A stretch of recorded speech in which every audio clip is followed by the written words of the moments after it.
You are now listening to the Old Head, New Head podcast with your hosts, Eric Iberg and Ethan Schaefer. Goddamn kids. Shut up, old man! You in a van?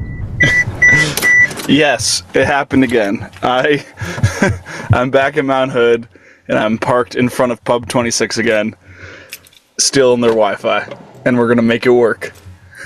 Way to make it happen, buddy. Back in Mount Hood, you're a traveling van, man. Yes, sir. We did Solstice yesterday. Hiked up to Illumination. It was amazing. My legs are fried, and yeah, life is good. What's up with you?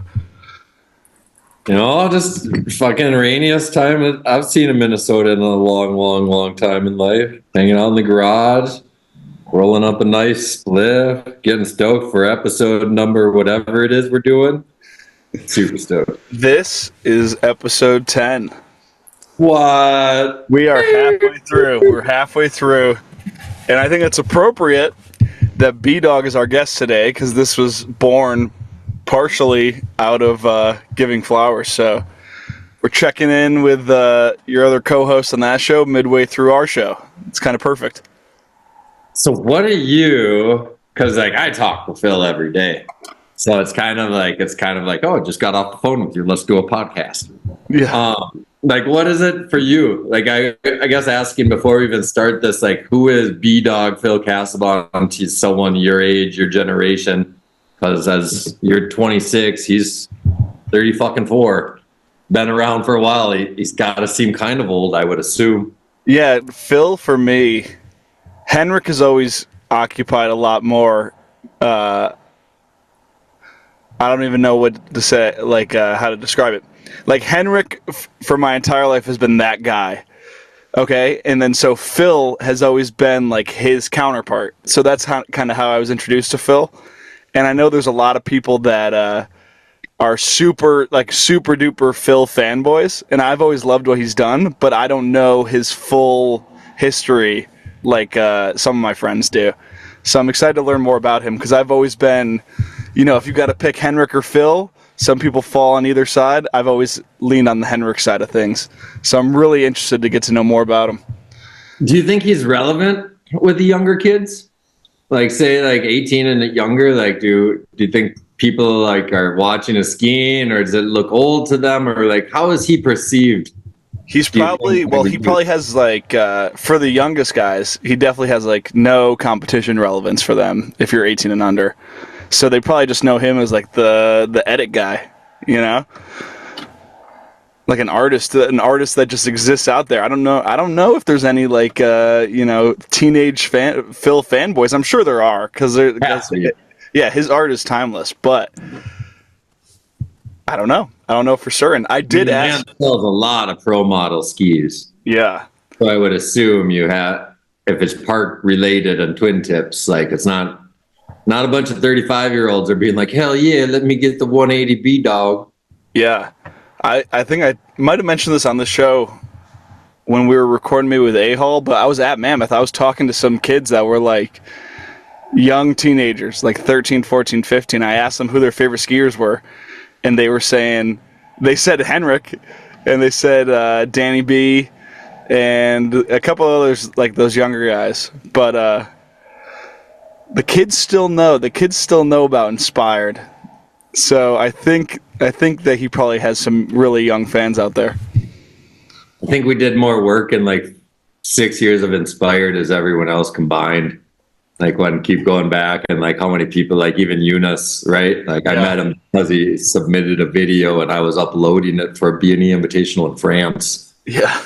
That's kind of like, it's so funny how many connections there are with youth, or, you know, say, what's his name? Who's the Alex Hackle? Yeah. He was known as like Mini Dolo in Maine.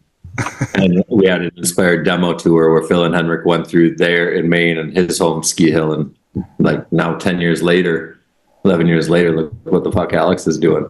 Yeah. Pretty dope, man. I'm pretty stoked to have this guy. We have him in the old head category this week.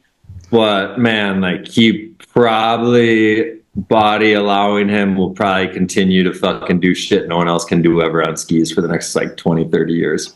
Yeah. So let me ask you, why do you want to have him on the show? Because you're bringing him to me. You're like, we got to have him, and we're doing it. I think Phil brings a unique idea of like doing more. You know, he embodies the whole idea, like Henrik too, where it's like their entertainment persona that they bring their entertainment to through videos, edits, movies, events. Like, it's so thought out. Like the amount of effort, whether it's Phil skiing, to me, like it's probably, we can ask him about it, but like I view him like he probably is 80% visual, maybe 15+% setting up, and 5% execution. Mm-hmm. So when you watch a video segment that's two minutes long, that shit really took fucking years. And he might have got it first or second try, but the visualization that he spent on it for a decade plus or whatever is pretty fucking nuts. So I think he's a great leader and example for people to understand that you don't have to win. Even though he did pretty fucking good in his early days, you know, like top fours and shit, and X Games and all that. And he did win X Games real ski. Yeah. So he's still a champion when he wants to be. But and he's won best style at every invitational he ever entered, whether it was his own or other people's invitationals that were held, like Sammy Carlson, Tanner Hall, all these ones. Yeah. So I think he's a great example for the youth, and he's still so young. And we're calling him old head at 34. So, I don't know. I just think he has a lot of knowledge. Totally. Yeah, he's one of those guys whose style is hard for me to understand, because it's amazing that someone could be that calculated with their skiing and like perfect it to the degree that he perfects it. It's insane. Like, I've never seen him ski in person, but I can't imagine Phil falling. Like, he just has that grace about him. Well, we're talking to him today with a broken rib. Okay, he does eat it. He does fall, and even that, like his mental game on recovery will be fun to talk about, because I think maybe that's probably a big part for a lot of these kids listening. Like, when you get injured for 9 months or something, like, life sucks. You do stupid shit that you shouldn't, as far as not strengthening and coming back, doing things the right way. And then he's a great example of how to keep coming back, because he does get injured. Yeah. You just don't realize. It's like Eric Pollard, I think, was injured his whole career, but no one knows it. But I mean, every year he's like fucking out for like 3 months or being out fully, breaking his back, his leg, almost having that shit amputated. Crazy. So yeah, people are nuts, man. Stoked for Phil. Yeah. And what you smoking on there? Fuck yeah. We got Ross Jacob, ganja farmer. Got some herbs from him today, doing the THC and CBD thing. He represents Dark Horse Farms out in Minnesota. And then, as always, wrapping my big old doobies in the best rolling papers ever, Blazy Susan.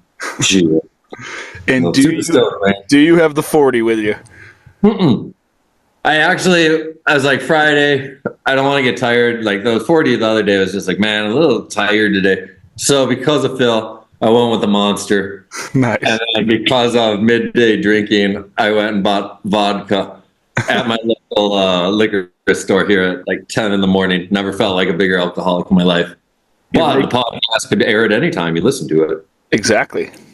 But, I mean, it's 10 a.m. Pacific time, so it is the middle of the day in Minnesota. It is. We're going to call the Quebecois at 1 o'clock. What am I drinking? I bought some sparkling water when I was up in Vancouver Island, and I still have it. They got a little French at the bottom, even though the island speaks English. You can bring that across the border? I guess so. Oh. I guess so. You get the sparkling water, smuggling it across. All right, let's see. Let's get Phil in here, man. Let's send him in the link. All right. Let me hit the send button. I'll give you a call. We go bam, bam. There it is. Beautiful. And what sweatshirt you wearing there? You got something special on? B-Dog today. So, don't got any B-Dog skis on my wall. I know. It's a shame. I don't even know if he has all his pro models. I don't know if he's a collector of... That'd be a lot of shit to collect. Like 10 pairs of B&E boots. I think he's at like 15 pro model skis now with his edgeless and a zero line, and like what else? Then his jackets and his mittens and his goggles. We'll have to talk about all that. Shit to acquire, but it'd be pretty awesome if you really had that mental and you could always set one aside crisp every year. Yeah, that'd be tight. B-Dog joining. Well, John O's. What's up? Well, nice decoration in the gazebo. I got inspired by you, bro. I had to pull something up. Damn. It's probably the best background we've had out of a guest so far, Iberg. The most time put into it. Yeah. Solid 10 minutes. For sure. Phil, it's nice to meet you, man. Likewise. Hell yeah. You always record in the van? No, this is out of necessity whenever I'm at Mount Hood.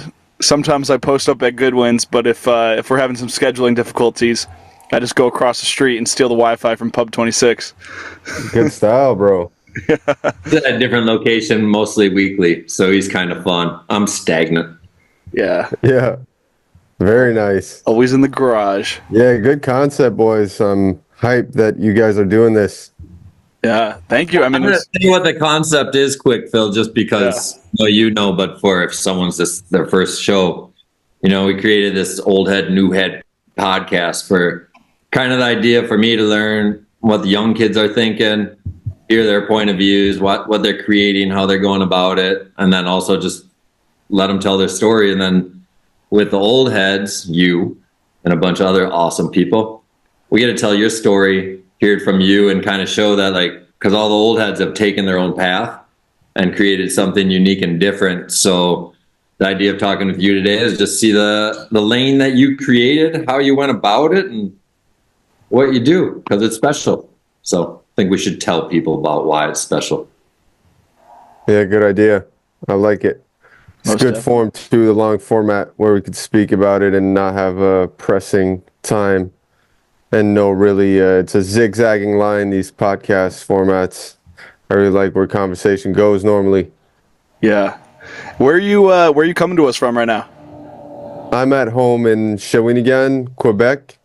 So it's in between Montreal and Quebec City. It's just in the middle of both. Yeah. And this is where I grew up. And I bought a house here 10 years ago, just about 10 minutes away for walking distance from my growing up household.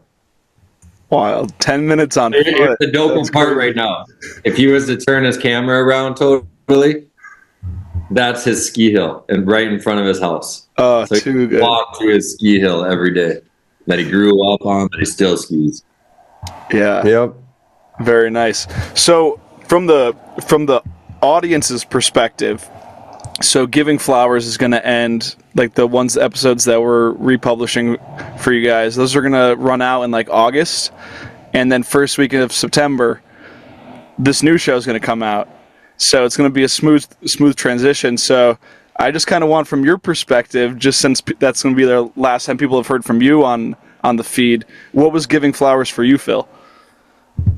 First off, thank you for putting us on your platform to release it, because I had the not enough will to make it happen thoroughly. So Giving Flowers was originally, if I'm not mistaken, Iberg concept. Definitely Iberg gave it the name, and it was drawn from Drink Champs. They always give flowers to the people, literally give flowers to the people who come on their show. And so it was a good name for a show, and also just literally what it means is just give people their praises. And at that time, I was sort of wrapping up my movie, and not skiing, so I had all this time to do stuff. So I would research the guest for a week and try to come up with some questions. And Iberg is just like an historian when it comes to skiing, so he'd just chime in and be accurate about details, and was also like many of the guests he's been alongside, which most of the guests I grew up a generation later. Some of them were in my generation, but so he could kind of be I was there and this would happen, tell us about it.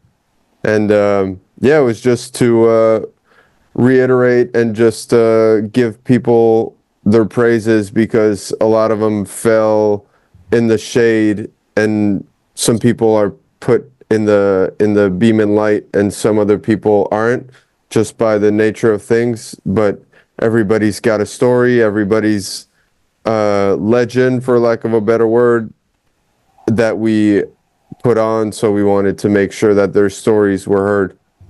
Yeah, it was awesome, man. And I think I've seen a lot of the same parallels in this show. Like, somebody will say something, and Iberg will be like, nope, that did not happen this year because I was there.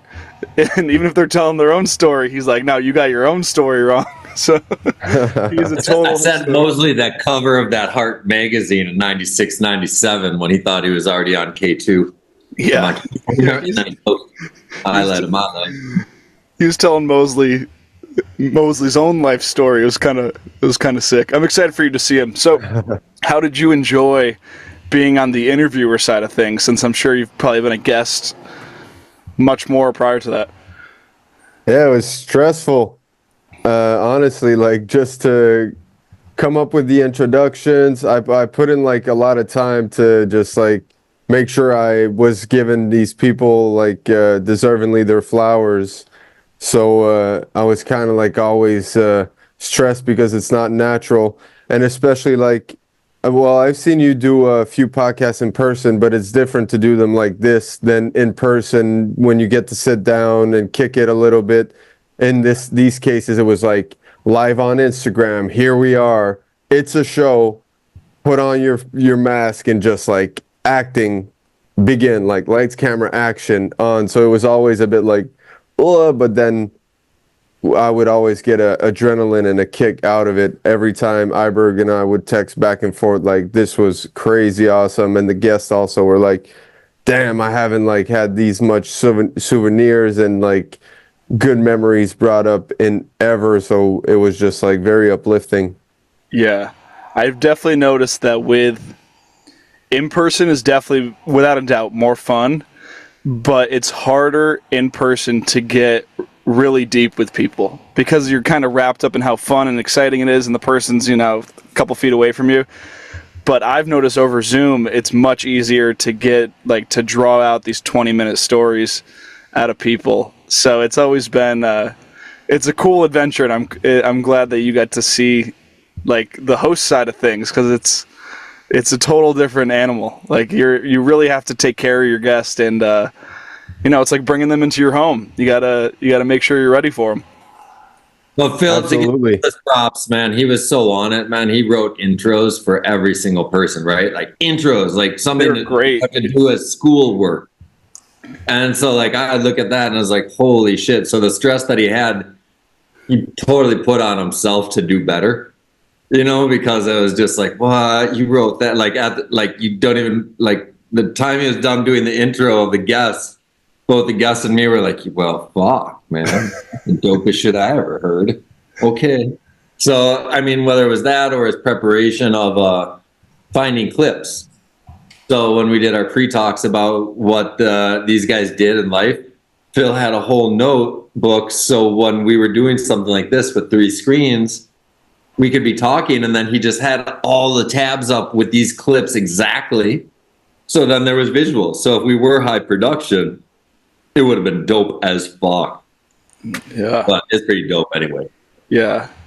And so the last question I have regarding giving flowers, and this is something that I've been through many times with many different guests, is sometimes you'll go into a show thinking like, you know what, like maybe, there might not be that many golden moments in this show, and then someone will come out of nowhere and just surprise you with a great insight or just a story that you weren't expecting. Do you remember any guest that blew you away and brought a perspective that you didn't expect when you were doing that? Any favorite show that you had? Like, because you guys did 24 episodes of that, so there was just so many great people. Right. Damn, like, I'd say the most memorable ones were biased maybe, but with my fellow Quebecers, Philou Poirier and Phil Bélanger, because First off, Philou has great energy. I wasn't aware of all like the nitty gritty that he's done, but he was my number one idol when I grew up. Like I saw The Game, first movie, and his tune was Rock Superstar. And it was kind of the first time I saw a song to ski in. First time I saw skiing with music in that movie. But in that part, there was a concept, little bit, you know how the intro goes, like about like being it's a job, it's a fun job, but it's still a job. You know, you always got to put on that face. People always got to see you smile. You always got to be doing something. And so there's the intro of like these things reenacting the video segment.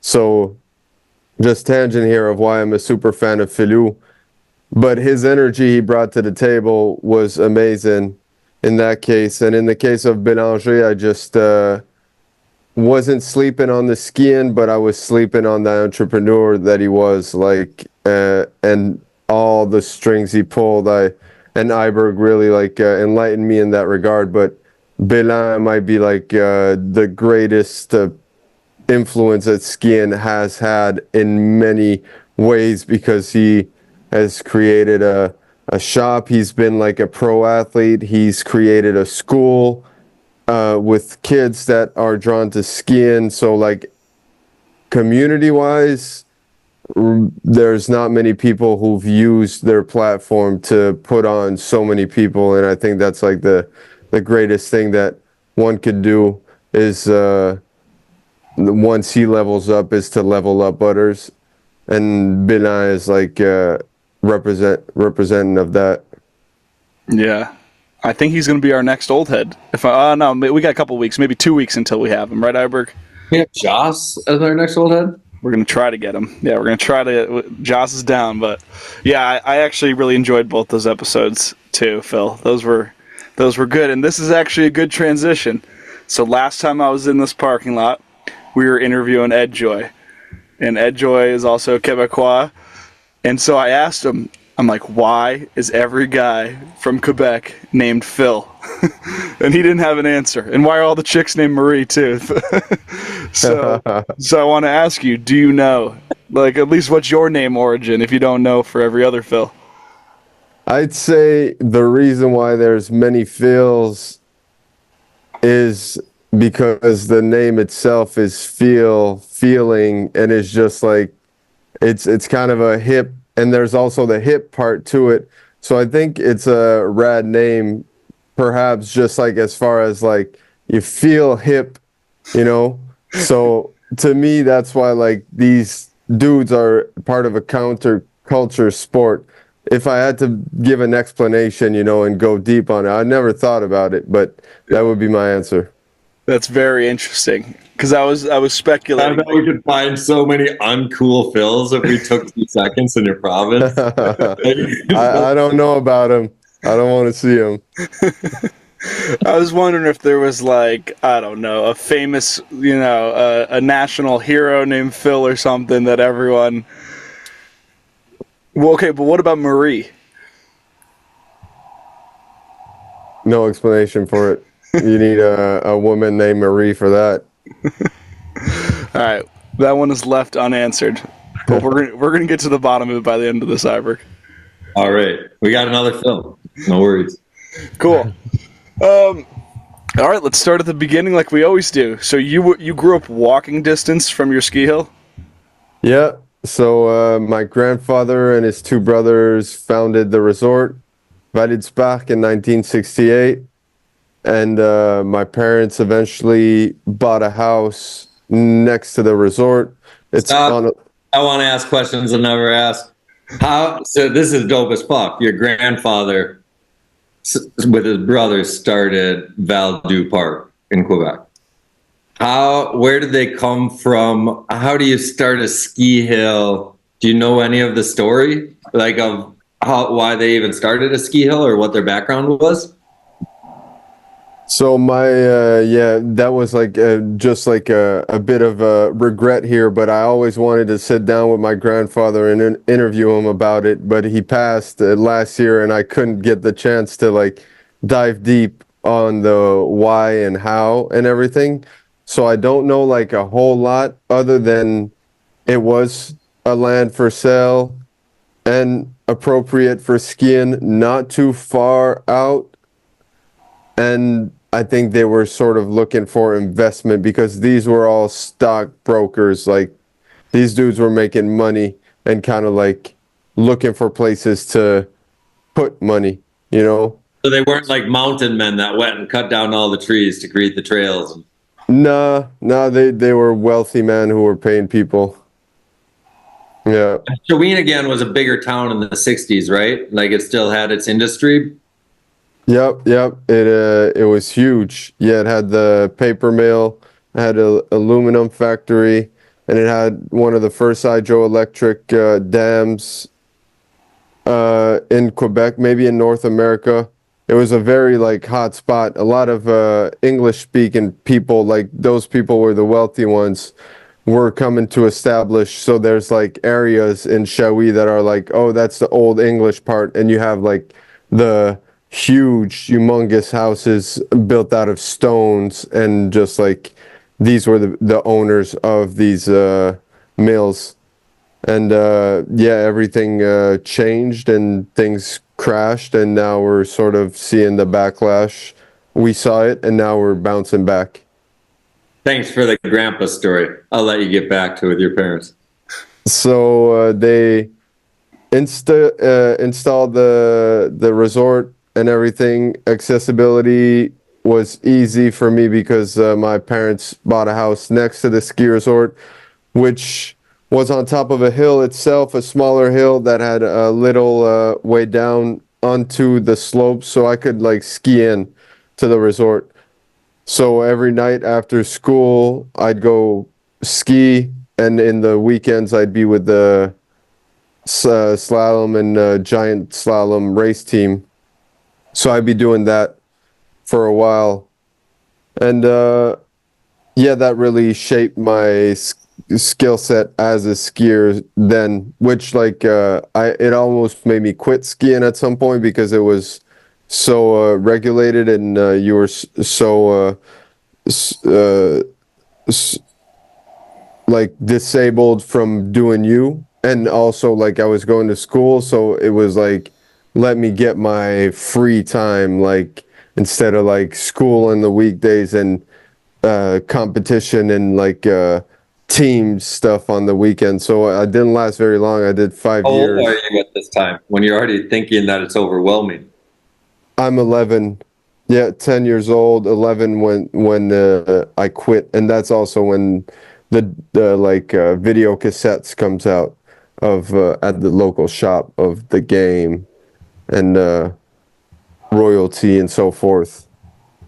Well, how did you see it was freestyle at your hill, like skiing in 2000? Because this is a big year, right? It's the first year twin tips are being sold, really, when you're 10 years old.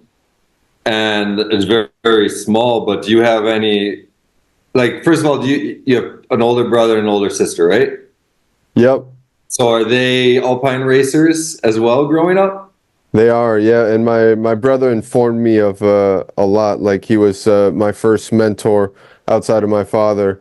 My bro like was putting me on to stuff, and he was the one first off trying to make twin tips out of non-twin tip skis.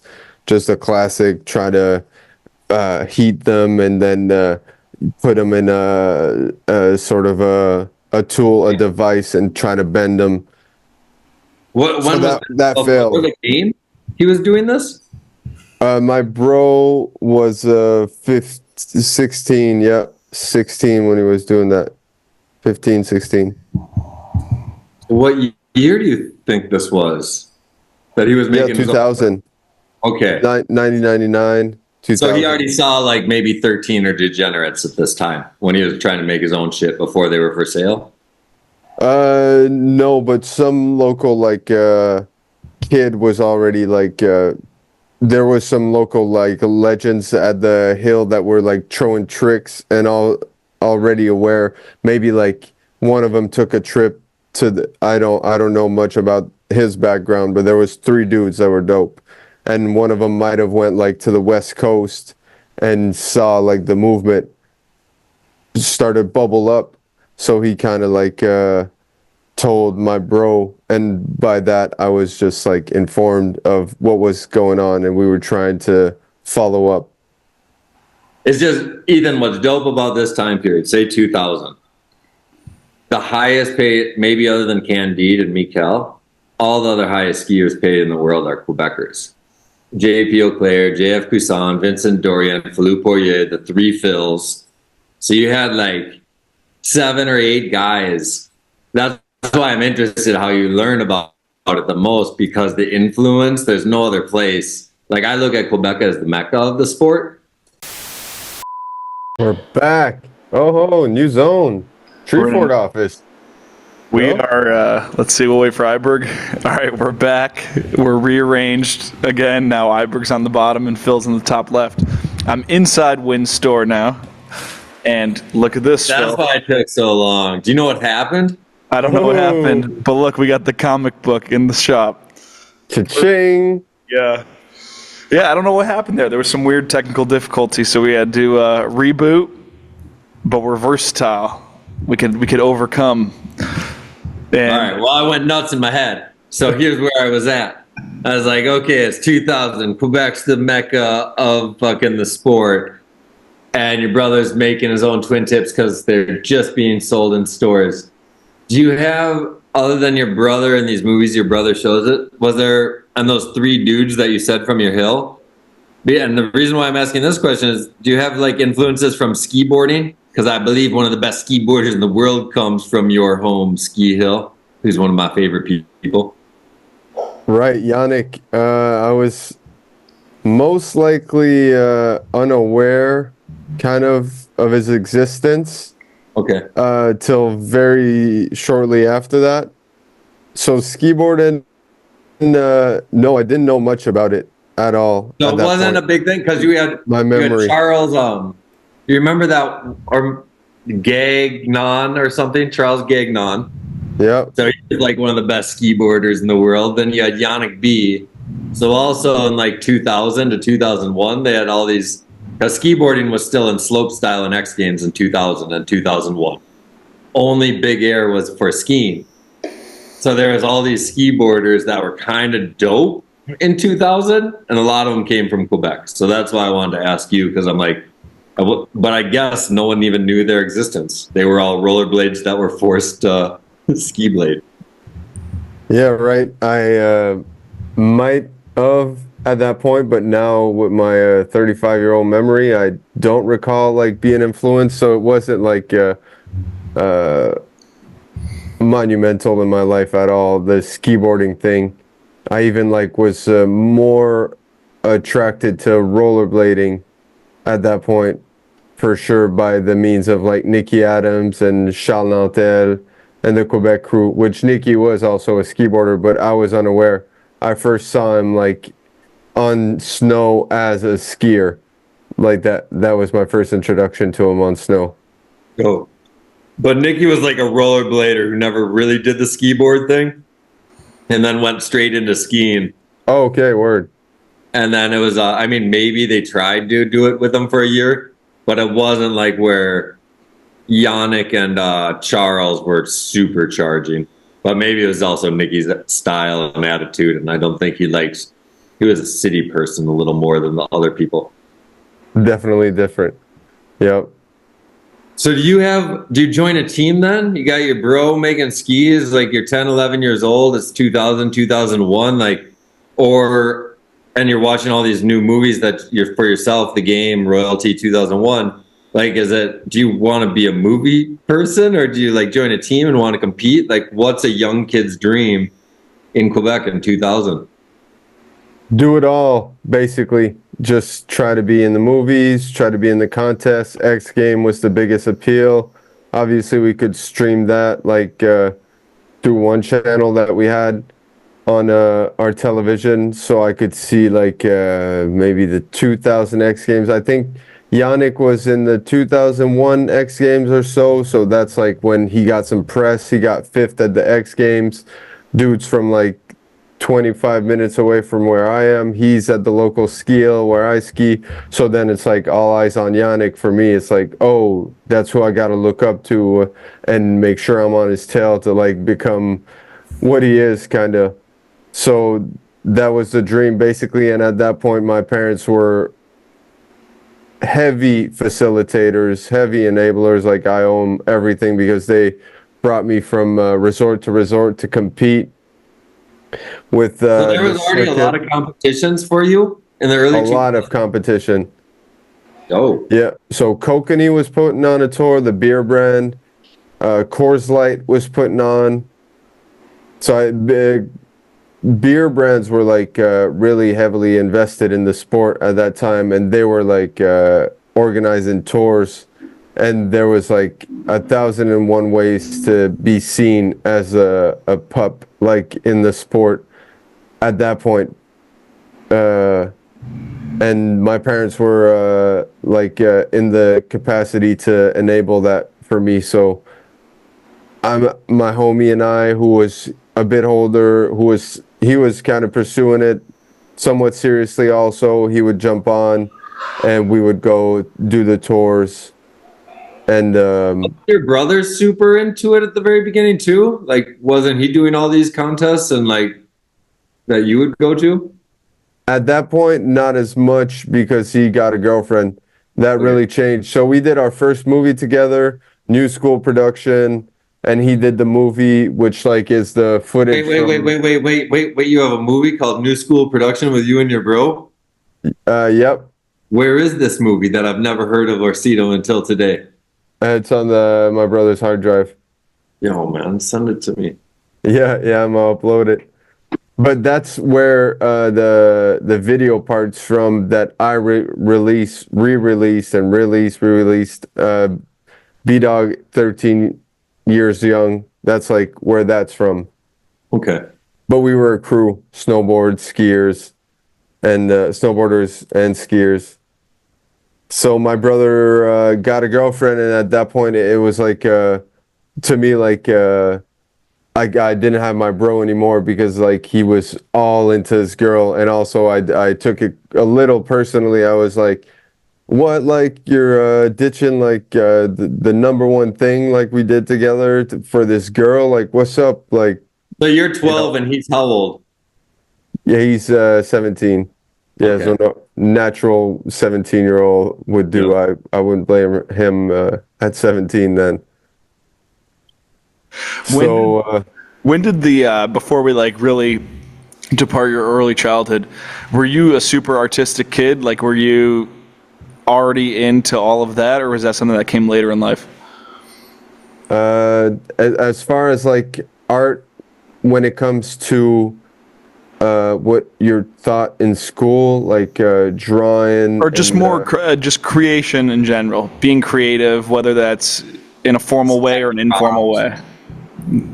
Yeah, I definitely was drawn towards movie making. My first movies was like me and my cousin go into houses and we'd knock on the door, make sure the people were gone. If they were there, we'd ask if they seen our dogs, which we didn't have a dog, but that was our excuse. And then we'd jump their set of stairs. Then we'd run. And so my first movies were parkour movies, like, and so we'd jump like the stair set. Then I'd go home. My brother was into production already, so he had like maybe it was Final Cut then, maybe Premiere, one of these programs, and I'd chop it up, and then like I'd make intros and put like all my clothing that had brands on them in a fashionable way on like some supports, and I just like show the logos like Billabong, and then I wrote like sponsored by, and so that was like at 9-10 years old. My bro had a camera, so I was kind of following my brother's lead. He put me on to all these devices and show me the workings of them. And so I guess if that could be called artistic, that was like what a young kid of my age would do. Most artistic wise. Creative. Maybe that's a great word because you're a creative artistic. Yep. And I mean, since you brought it up, and like we're talking about, you're in school at this time, like were you into like your art classes in school, or was that creativity mainly directed towards all your stuff out of school? Yeah, nothing in school was likable for me. Just the medium of having a school teacher, which was hit or miss, and the authority was always a miss for me. You know, I was misfit, so therefore I couldn't comply with like whatever he would ask for us to do. Therefore, I would always not necessarily be into it because you had to work in confines. It's like art is like they teach you art, but they don't necessarily teach you to think for yourself and outside the box and let you flow freely, at least in the structure that I was in. Yeah. So that leads to the question: what's the most trouble you ever got in school? If you were a kid that hated authority, you ever get in trouble for something big? You ever get suspended, expelled, detention? Yeah, yesterday I thought of a dumb thing I did. I threw a gum on a kid's head, and I remember that got me into trouble. He had to cut his whole head. Like I smashed a gum on his head. And I was thinking about it yesterday. I was like, God damn, dude, I would hate someone to do that to me these days. But nothing like that's like fourth grade or so. And then it was minor. It was always minor. I never got caught for smoking weed, although I was doing it like in a maybe at 12, 13 years old, young kid. I would be fairly subtle about it.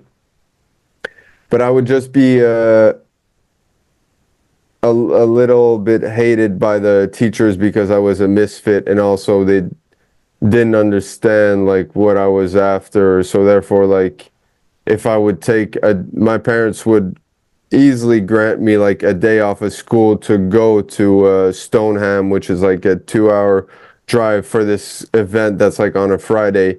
But then when I come back to school, it was like not well received at that point, and I had sometimes to recopy some like lines. I will not miss school for things that aren't worthwhile, whatever it was, you know, just like copy this sentence 50 times. So I would hate. They had you on the Bart school. Simpson program, dude. That sounds like some 1950s America shit. Yeah. Now they coined me as the blonde demon, but that's like a reference to a hockey player. I think it's Maurice Richard or Guy Lafleur, like a super popular Quebec, like Montreal. The last time the Canadiens in Montreal were winning like the NHL, he was in them, and he was a blonde dude, and they call him the blonde demon. And one of my teachers started calling me that, but not for the good reason of me being like good at a sport, just because I was just troublesome. That's pretty gnarly. And did you have strict parents, or were they kind of down with whatever you and your brother wanted to do? No, they were enablers. They definitely wanted for us to keep like the line with school, especially. But as far as like pursuing this like counterculture and misunderstood sport, they were all about it. So no, I owe him a great deal for that. Why do you think because I mean your dad he's a banker or something? Yeah, stockbroker. So like whole family is stockbroken. And then what is your mom? Stockbrokers. What's your mom's background? Is she a stay-at-home mom? Does she have a job as well? Stockbroker. Okay. So Yeah. how do people that are so by the book, they know they got their job from an education, they know the education bought them the house, they know all this. Why do you think they were so supportive in something that totally doesn't get you what they got? You know what I mean? Have you ever thought about that?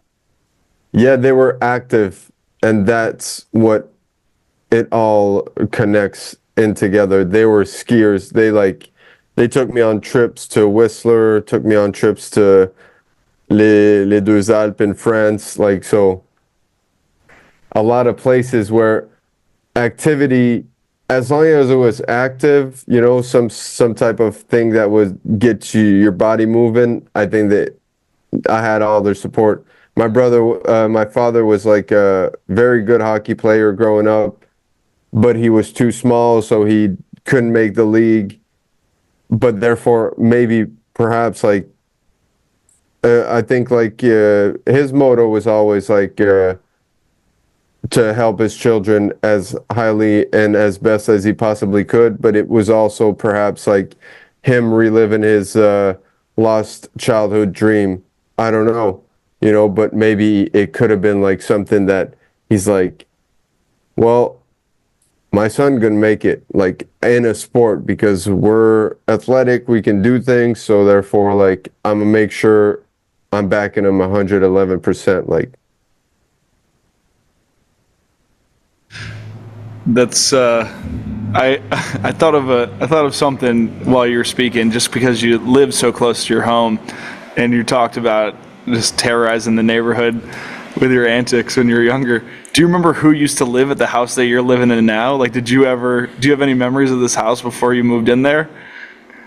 never even walked that street like the house is on, knew nobody, and I thought like this is kind of like not the zone. I grew up in the zone, and then because it's a little different zone, 10-minute walks, like I was saying. So I had no idea about who was here. My neighborhood was my cousin grew up near me, and he was English spoken, which was all my basis for English was drawn from him. And I had another homie, so like we had our little like sand hill, like to say a big hill that we would play on and terrorize the neighborhood, like with laser pointing or like rock throwing at like some people, just like some kid shit, but never even wonder what was going on in that street here. Yeah. But now that I'm here, I think this is the place. Yeah, the new zone right here. Yeah. That's cool. So you got stockbroker family. Did you ever have that in like the back of your mind, like, yo, if this skiing stuff doesn't work out, I'll go back to that? Or are you a guy that has a one-track mind where it's like, I'm gonna do this and there's no plan B? Yep. Yeah. I definitely focus on plan A and make sure plan A works as best as possible, even with some counter, some people telling me otherwise, that you must have a plan B and yada yada. It differs, like I think I got that from hip hop, listening and being schooled by hip hop people, like just focus on the plan A and make that shit work at all cost. And that's kind of the motto that I ran by. So I went to so far as go to college in administration by will or by desire to please my parents, but I already knew when I graduated high school, everybody gave a speech of like what they're going for in their college life and what they're going to become. And I stepped on the mic and I said, I'm going to be a professional skier. And that's what I'm gonna do. And people laughed in the crowd. You know how it goes. Like it's like all these people are like dentist, doctor, and then you got the kid coming up dressed in all white with a Yankee golden cap and gold shoes, just like way too much. And he's saying that he's gonna be a professional skier. It's like laughable for sure. Yeah. And no, I kind of like took it to heart too, just being not taken seriously. I was like, well, I'm gonna use it. Yeah. So when did being a pro skier become plan A for you? Probably when I saw exact science at that point. I think the Playhouse film, because all of them were like, they were making their own movies. Quebecers, this is Thomas Rimfret, Phil Bélanger, Phil Larose, and perhaps Dion was a bit part of it, but mainly the three that I named first. And they had like Dishno in it.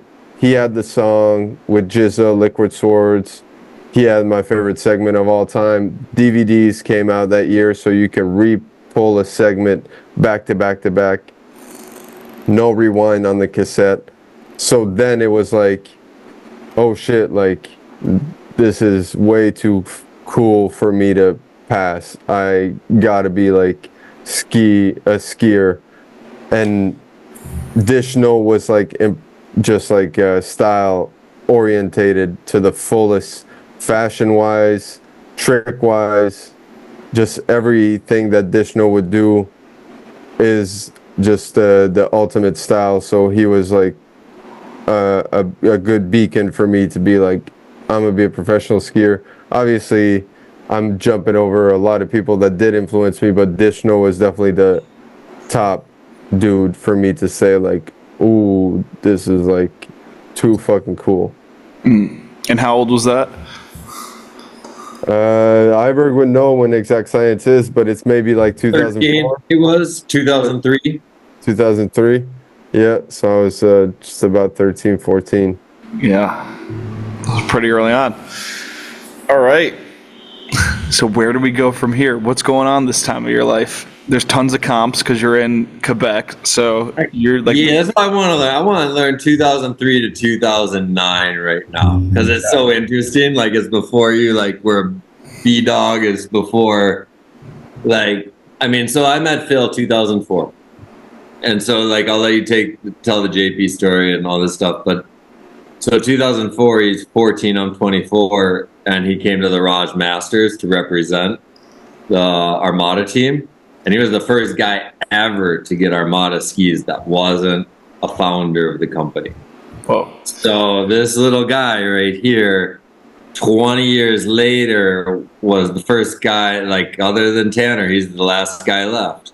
And he's the only guy that wasn't a founder. And then our CEO, Hans. So yeah. So I don't know. I'm curious, like where you went because, like, I didn't see you much. I didn't know if you were in local movies, but yeah. So around that time, you see Mikkel, and are you super into contests?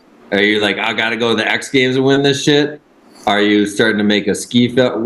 What's your deal in that time period?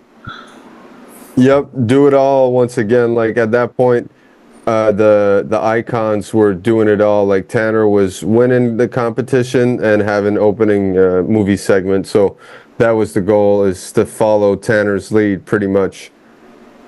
Grosso modo. So first How do contest, you do it though at this time period, 2004? You're not in the big movies. What's your path to do it all? What are you doing to do it all? yeah, not skipping steps, just like filming with the local crew, then filming with like provincial crew, you know, just like just slowly creeping up, going up the stairs and meeting people and just keep skiing. So I like to go back. I get picked up by Like Us, which is like a baby brand of Orage, because I was too much of a midget to have Orage clothing sponsor me, and Rossignol. So that's like 12 years old. So my parents are like, shit, like, cool, our kid is really onto something. And why did you get this? Because I like was the only kid in a competition jumping or So you were little and did tricks. yeah, I was mastering the course. I went through the course and slid the rails and stuff. So I get sponsored. Soon enough, I go to a movie premiere and meet GP, see the whole crew, see like What everything.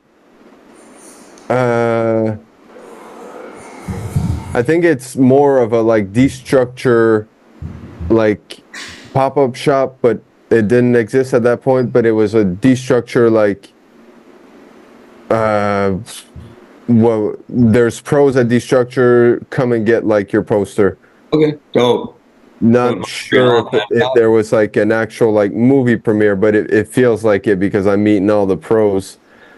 And so like I see the proximity. That's the first time I get a touch and like see these people like are all real, like they're all Quebecois and we speak the same language. So then like things start to slowly make more sense to me, like build up in my head. So by the help of my parents, I keep doing the circuits, keep like winning competition. Big thing happened. I get sent to SMS at Whistler. Now I'm like mentored by all these professionals.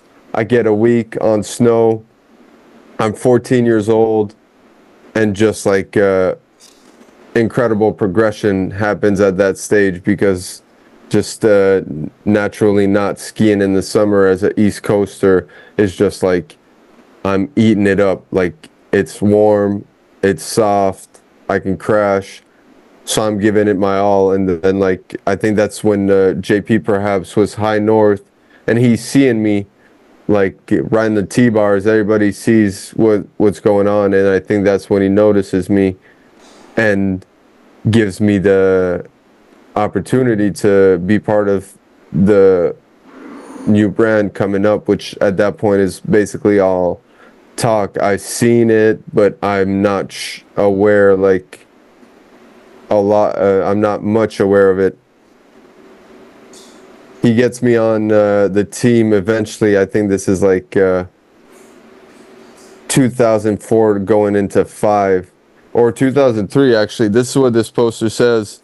Welcome to the team, 2003. Yeah, because that says 2003 Oakley, or same year as Oakley movie. Yep. And then at that exact point too, not only does he put me onto Armada, but JP, like in the greatest act of mentorship and just like kindness, he puts me on his Orage Master team to come and compete for the Orage Master. So the first year I saw you, Iberg, was at Orage Master 2004, and I was on JP's team at that point with Anthony and Julian. So JP fully put me on. Like he could have chosen anybody to win, but he just like said, "I'm gonna give this kid a chance." So luckily, I have parents that have an Question. So that's spring of 04. You get like hooked up with JP summer 03. Armada launches fall of 03.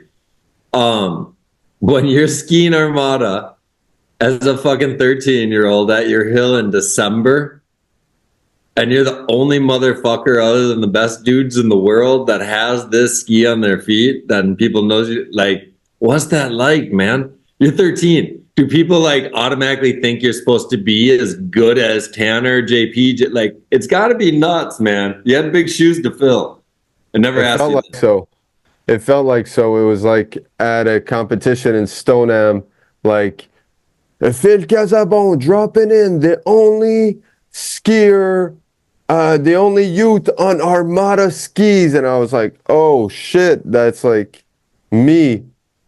And I'm like, wow, that's like pressure right now. So I think that really did its work, did some good. I think it ultimately just did good. Just pressure, as long as it doesn't like totally break you, is gonna uplift you. It's just gonna sculpt you into something else. So that pressure was instrumental. That's crazy. I can't imagine. Like, because it used to be so cool when you'd look at kids' feet.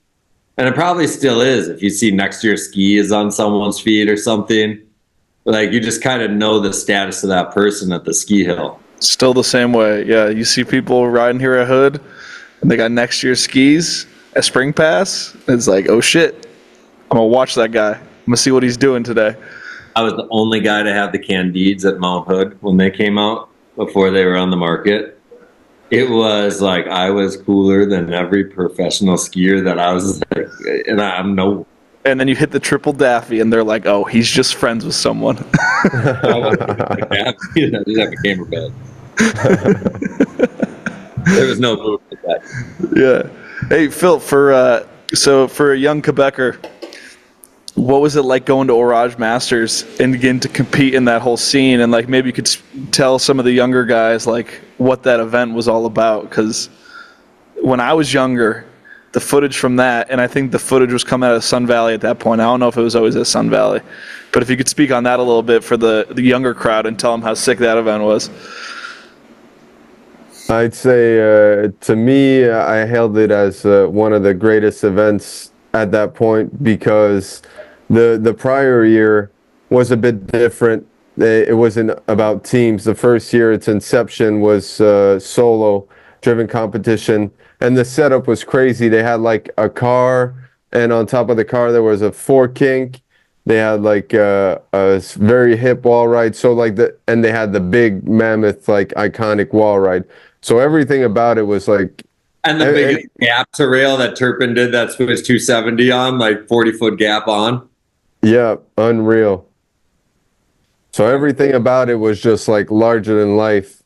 And then that year they implemented a crew concept, which was like a captain. There was 8 maybe team captains.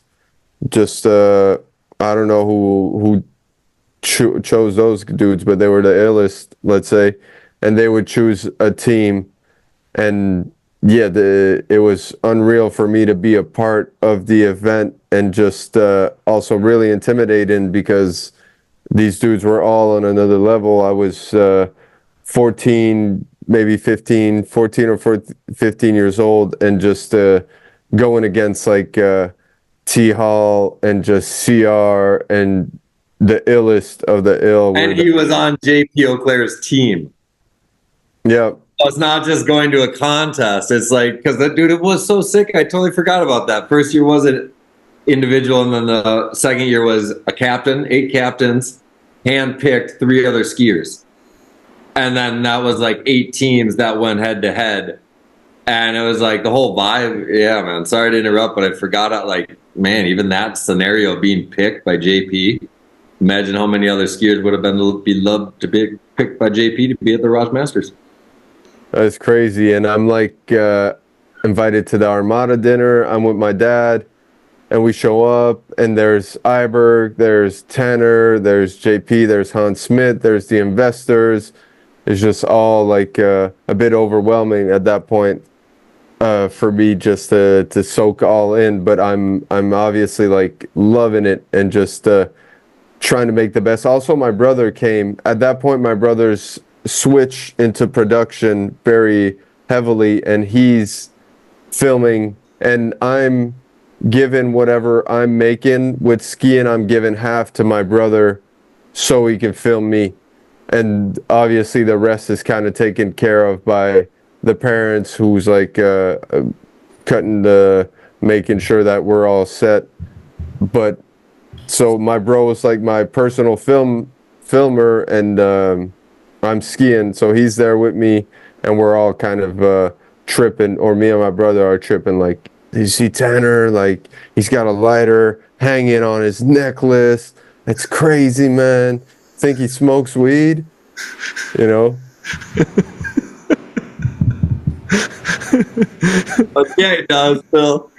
Yeah. So it was not far. What are you guys filming I think for? that's when I started smoking as well, when I saw that.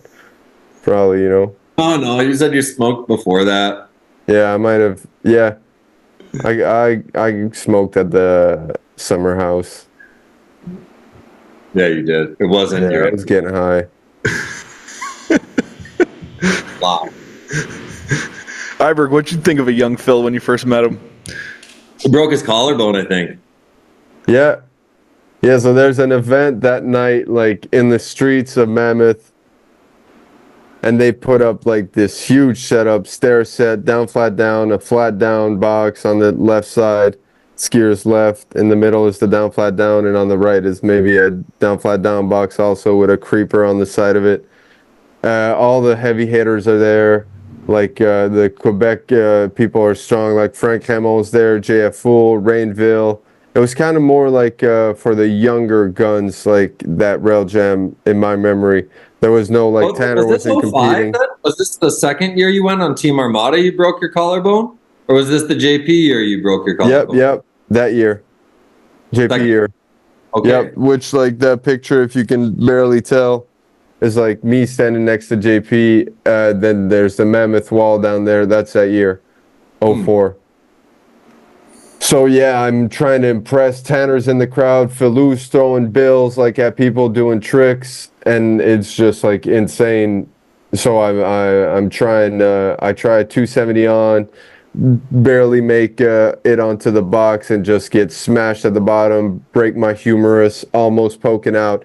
Tanner comes and sees me while I'm on the ground. He's like, "You're gonna be good," and I'm like, "Yeah." Then it's like, no worries. My number one idol at that point, like, which is for most kids at that point in the game, T. Hall, just shook my hand and told me I was going to be good, so I'm good. Get taken to surgery, need surgery, get fixed up, got insurance, luckily. So and then that's my first injury. So my point being is I didn't have an opinion of Phil. Like I know JP put him on. I know in our circle, if someone says someone's dope, it means they're dope. And so that's all I knew of them. And then the next thing in life was Tanner and I just being like, "Yo, did you hear B-Dog went wild?" And then it was mostly us saying that to each other for maybe 6 months before we started talking or running into each other again. So that's another like 4 years. So what are you and your bro's your personal paid filmer? What are you guys filming for? New Way Production, Charles Burrows. At that point it was Charles Burrows. He's so the like not the cream of the crop of Quebec, because Quebec was like the hierarchy, sorry, hard one to put out. There was, for instance, like New Way Production, then there was AVP, Advanced Vision Production, Fred Larue and LP Sans Façon, then you had Playhouse Film. And that's the grade you had to go up. So we're filming for New School, New Way Production for Charles Burrows, and hoping to get noticed by Advanced Vision, Fred Larue, LP Sans Façon, which are putting on like Phil Warren, Dom Légaré, Guillaume Saint-Cyr, Charles Gagné, JF Wool, all those cats that you're familiar with, Iberg. Yep. Fred LaRue. Big up yourself. Yeah. I'll be listening to this randomly. Hope you're still super ripped. Yeah, he's making money. He's lifting weights. So yeah, that was the goal, Advanced Vision Production, which turned out in 2005. The LP was Three Rivers, so that's very close to Shawi, where I'm from, 30 minutes. He's like, "You're dope.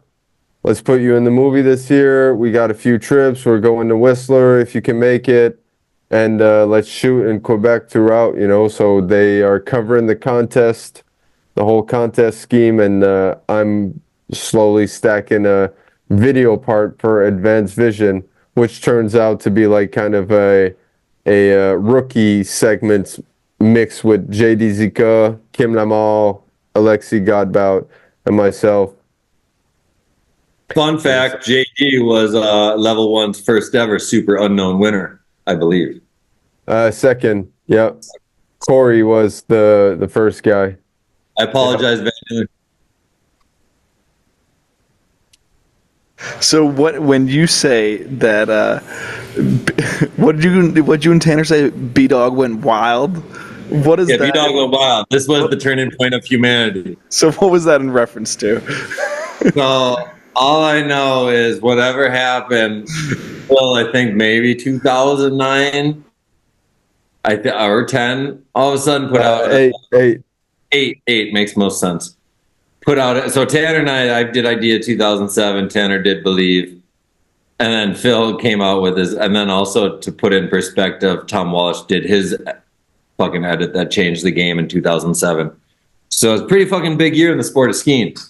But then Phil came out with his shit in 2008, and it's like he gave himself a nickname. And then it was like B-Dog Gone Wild, and like I don't know, we were 90s people. Like I liked Red Gone Wild, but at the same time, he made it his own thing. So I wasn't even thinking that yet. And so it's just funny as shit because whatever he did, like, and I couldn't even, like, whatever influences were put on us through this edit, it stuck with us and made us talk about it every day. And whether it was just asking each other, be like, yo, did you hear? Like, yeah, dog, I heard. Yeah, you heard too? B-Dog gone wild. And that's all we would say to him when we'd see him then in real life for the next year or two. Like, hey, yo, Phil, is it true? And he'd be like, fuck, guys. I'm like, did you go wild? He's like, oh, okay. You know, just my Zyberg and Tanner just making fun of me. But we weren't. We were just stoked. Yeah, So. yeah. At that point, language barrier was hard. But first off, to correct you, I didn't make that nickname myself. That was when I was filming for those like parkour movies and rollerblade movies. I was named B-Dog by friends because I hated cats, because a cat jumped in my face when I was a kid, and the dog came and chased the cat. And the neighborhood, like, crew, the 10-12 crew, the ill crew that was growing up, like this weed smoking skiers, one of them was called B What, and we were like, oh, B What's dope. Like, so one of my friends said, yeah, we need to be like bees too. And I was coined B Dog, and then we would put bees in front of everything. Like, let's go to your bee house. Let's have a bee drink. You know, so everything was B. Pre-word. So that's where B-Dog comes from. But either way, pop back on skiing, because to our eyes, it's not like Activision was not there. IF3 just started 2007. So we didn't have ways, we're not buying the DVD of a Quebec movie from 2006. Potentially we can access it, you know, but it's not like, so the work Phil did 2005 and 6, because there are so many people that used to do all these full movie productions all over the world. 2004, 5, 6, like every country. And so this is what that Quebec crew is doing, is they're going out and just mimicking the big movies. Like, oh no, we're going to make soundtrack. We're going to have an intro, just like the guy's nameplate, soundtrack, like credits. We're going to do a movie tour. And they would do all this out of almost passion, 100%. Right? Because already the big guys are doing it out of passion almost. So then they're mimicking and doing the same thing. So we didn't really know what Phil was up to because he wasn't winning. I think 2008, B-Dog gone wild. And then I think B-Dog did go wild. I think he won like King of Style in the Streets or something, you know, and Sweden. And so it's just like all of a sudden, new name, new persona, winning, and he looked doper than fuck. And we're like, what? 5XL.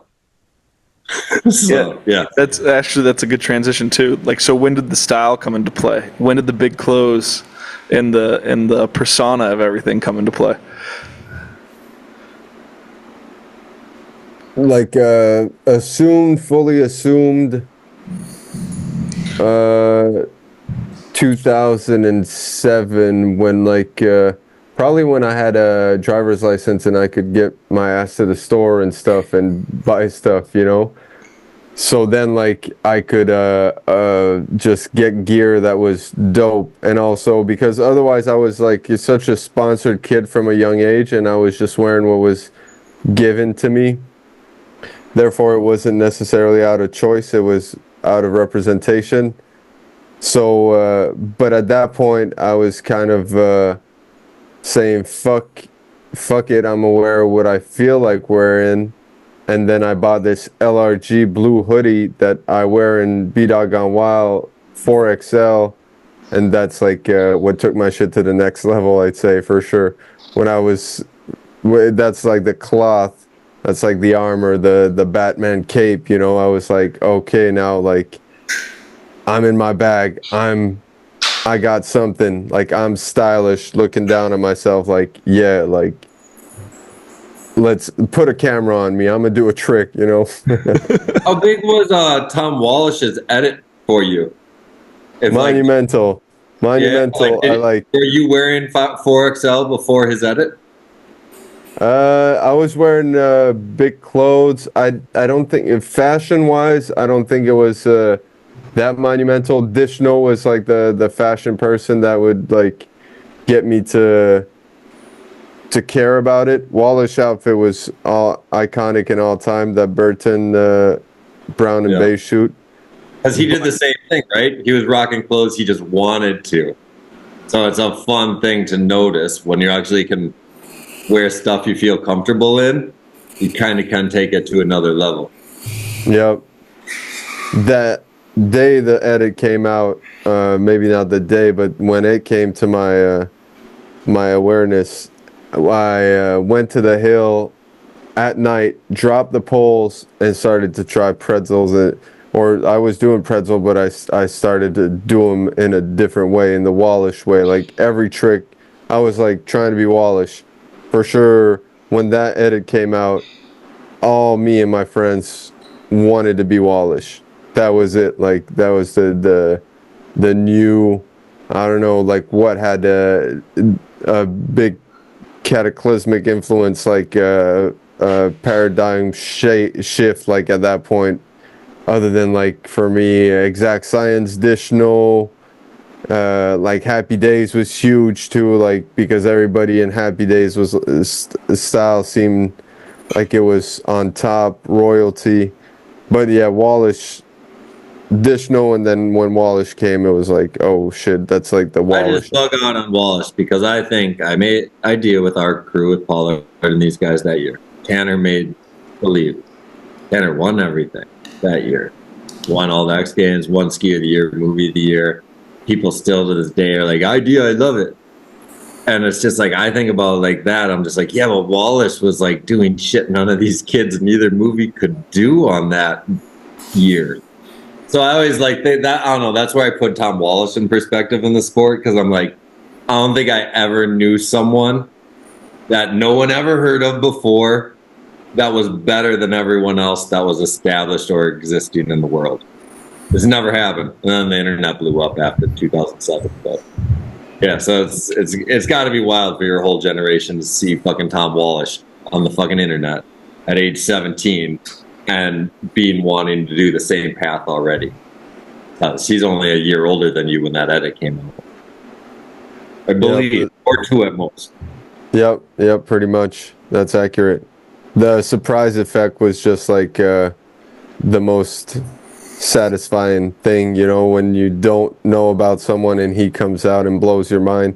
That's what everybody wish their start was, you know, like start unknown and then blow up with like one single thing. And that's like not one single thing, no. It's 7.5 minutes or 6.5. But like, it's one single video. Yeah, but you know, it's one piece. Everything's put in that, you know. It's kind of TJ too. TJ was like that. I feel like he's like fairly unknown and he wins US Open. It's like the biggest fucking contest you could ever win because it's open and Tanner's there, Yoon's there, everybody like that's a comp head that's top of the game. And this unknown dude wins. That's like definitely a notifiable way. Are you guys the same age? TJ? Yeah. No. He's older. TJ 3 years older than me. I got a question for you related to style, because, and I'm again trying to extract some value for these younger kids that are trying to form their own style. Can you speak on the value of when you're first starting out, finding people whose style you like and trying to emulate that before you're able to pave your own way? Because I feel like a lot of people don't even know where to start. And like, at least when I used to make videos, I found success at the very beginning and just seeing a video I liked and trying to make my best rendition of that exact same thing. And it sounds like you were like getting inspired by people that you were seeing at the beginning without knowing exactly what you wanted to do, but being like this, like you see someone already doing it and then you're like, okay, well, this is a starting point. So I was wondering if you could speak on like forming your own style and where that all begins. Right. Yeah. Some people are very informative of like something that you incline towards if you're drawn to it. So I was like a hip hop head from a very young age because my brother put me on to Wu-Tang, DMX, like that, and the hip hop culture at that point was baggy and loose. So when I get introduced to skiing, I'm inclined, my inclination is baggy hip hop people. So that's a point of reference. There's a beacon there, and then I could see how they style their outfits, how they do their things. I'm studying what goggles. Oh, they actually match like with the pants now. Like you could do these types of plays with like your style, and it's about a reference. You have to have reference to know where you situate yourself within it all. So definitely, I just was drawn. I just followed what my inclinations were and built off of it and slowly developed a taste, just like a kid might be fed whatever foods for a while and dislike and eat some foods and eventually be independent, meaning there's no more people feeding him and he chooses what he feeds himself and what he does like and doesn't like, but that like was informed in the first place by someone feeding that kid. So it's based on curiosity too. It's like how curious are you? How interested are you in yourself first and foremost? Because you gotta like be interested in knowing more about yourself if you're studying others. So therefore, I was hungry to know more of and build who I was, and I had some like very far and closer role models to inform me of the like the essence of what that was.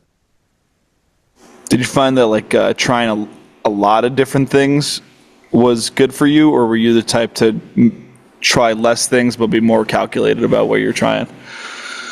Yeah, the latter in that case, but I'd direct anybody to try as much as possible and see what works and what doesn't. But it also depends because if I mean the formula always has to be reinvented and reorganized. In my view, because some things get outdated, and it's not because it worked yesterday that today it's gonna work, and that might not be it anymore, you know. But if the feel goodness about it is like what is the important aspect, is like it feels good, it feels natural, there's less resistance. There's always going to be somewhat of a resistance in things, but the path of least resistance is what I was trying to follow, where it was like, oh, this like seems like it sticks to me, it feels like natural. So that's what I tried to move towards, and I had some very good mentors and enablers to facilitate. Yeah, it is interesting because in Giving Flowers, you guys had the recurring segment of what is style, and out of the 20-something people that you guys interviewed, it was only one or two that talked about how it felt. There was only a very few people that were like, because everyone's like, oh, it looks this way, it looks that way, and I wish I remember who it was, but they're like, oh, it feel like it's a feeling rather than an appearance. And so that's interesting that you're kind of echoing that same sentiment where it's like, yeah, it's about how it feels for you and what feels right. It's about being comfortable in your creation. If you put a lot of time into something and you know you manipulated it, whether it's your arm position, your leg position, your rotation, but it's not awkward to you, and all of a sudden it becomes the most comfortable way for you to exist, how you walk. Like, even if like my style is not cool, my style is my style. And it is because I am 180% comfortable with who I am. So it's not about like necessarily being cool or not. It's about, I think style, the best way to describe it in the sport is being perfect by being comfortable. And that's when people's styles are recognized. because once they're perfect with being comfortable, that's something they fully created themselves. And I don't know, I think that's the basic, because Phil went super deep and I just absorbed what you said, and it just makes sense. Like, that's what it is, being comfortable with your creation, because you put a lot of fucking work into what you're doing. So not only the trick, but where was your fucking left hand? Were your fingers open? Were they closed? Did you drop the pole? Do you like your arm wide? Do you like a wider stance? Do you want to look like a horse you're riding a horse going into the jump, or are you going to try to pencil that shit?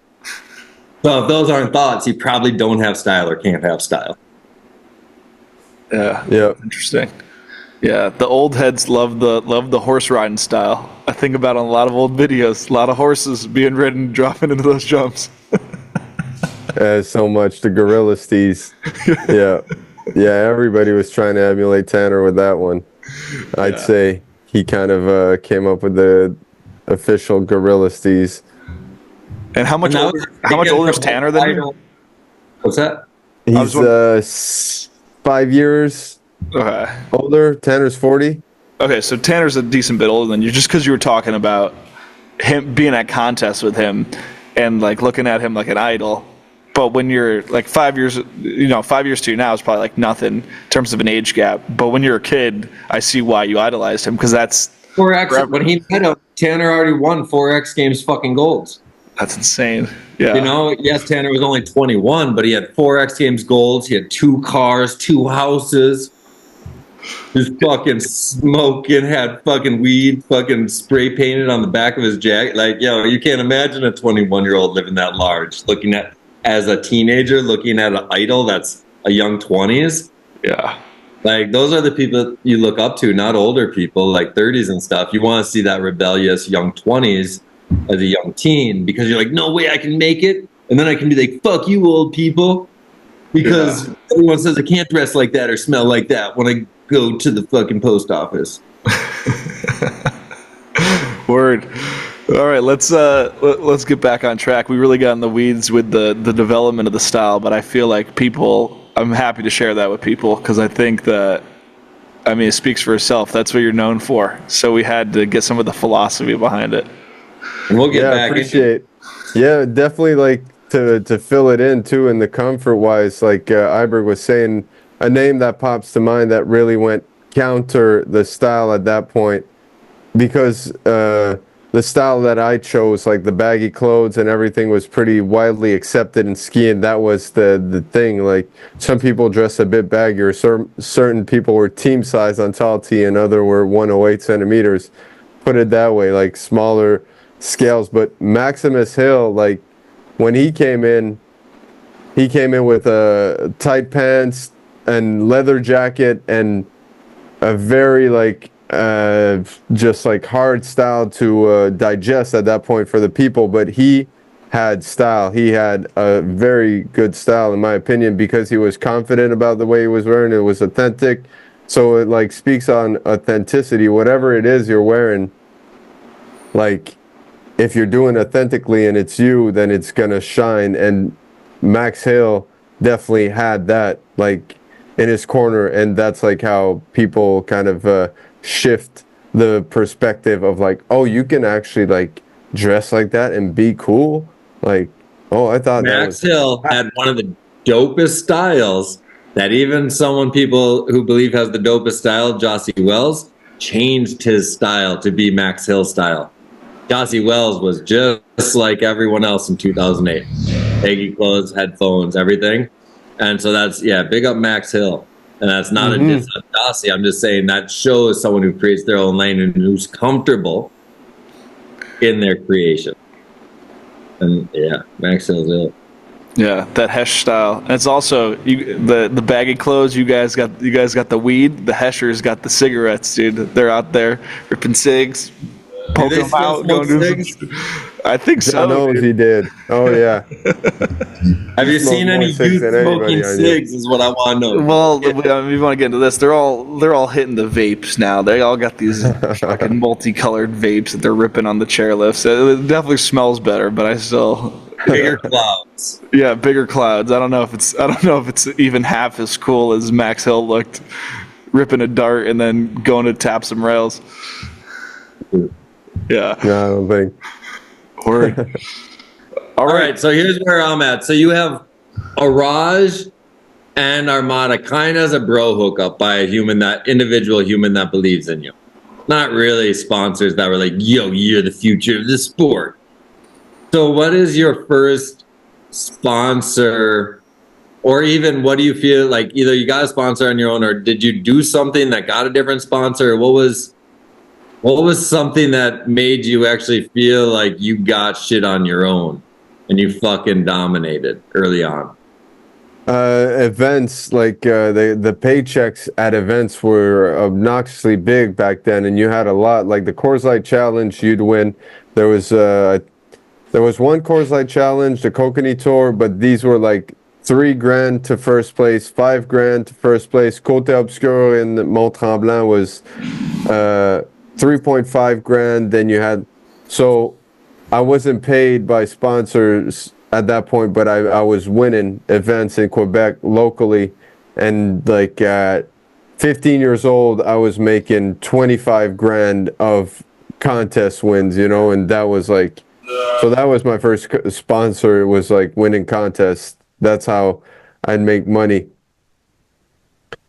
I guess like the question was not necessarily orientated money, but Oh, like, but that was a great answer, because I don't think a kid could make a living now just winning contests in their own region of anywhere in the world. no chance. They're already spending so much to be on the team that enables them to be in the contest, and then the contest is overly saturated. And the people from abroad also, because at that point, like, it was a Quebec thing. These contests were only local people, so you didn't have like West Coast people coming up and taking the money and running. Like I was competing against people who were training on the same jumps as I was training, so it was a fair competition. Now there's no more fairness in competition necessarily, because it's like who has access to the airbags and the skiing in the summer and the facilities. So therefore, like it's kind of who has wealthy parents to start with in the competition scheme can make it. So who was your first sponsor outside of Araj and Armada? Oakley, but the first paying sponsor is Orage. Nice. And when did they start paying you? I'd say 2007, 2008, around the time like I was working on B-Dog Gone Wild and stuff, and I was in a movie of Benoit Cormier and LP who did Mystic Line production together, and they had like they could bring in sponsor money, so I was kind of like, Orage was giving me money to be a part of Mystic Line production, which segment fell short also, which is one thing to say about like taking things in hand sometimes is very very crucial. I took all the footage that summer, edited it to my favorite music, and like how I seen my skiing be my persona, and released B-Dog Gone Wild. That's what Iberg is referencing when he's talking to Tanner. You heard B-Dog, he's gone wild. And so that's from that footage that no one ever saw the Mystic Line production segment that I had, but it was the same footage as B-Dog Gone Wild, but I cut it in the way that I saw was fit. And that was the catalyst, I'd say, to me really making it in the video portion of things. Money wise, when you were making, all that money off winning those comps, were you bringing that to the stock trader family and turning 25 into 50, or were you spending like crazy as a young man? No, that's accurate. The first, so like the reason why I could be financially successful and able to get things like roof overhead and food and everything through skiing. Yes, skiing pays, but if it wasn't for my father that took that money and placed it and made 15% off of that money yearly, that was sleeping because I was staying at my parents', so I wasn't paying for food, rent, didn't own a car at that point. So like my out the spent money was nada. So therefore, yes, good point.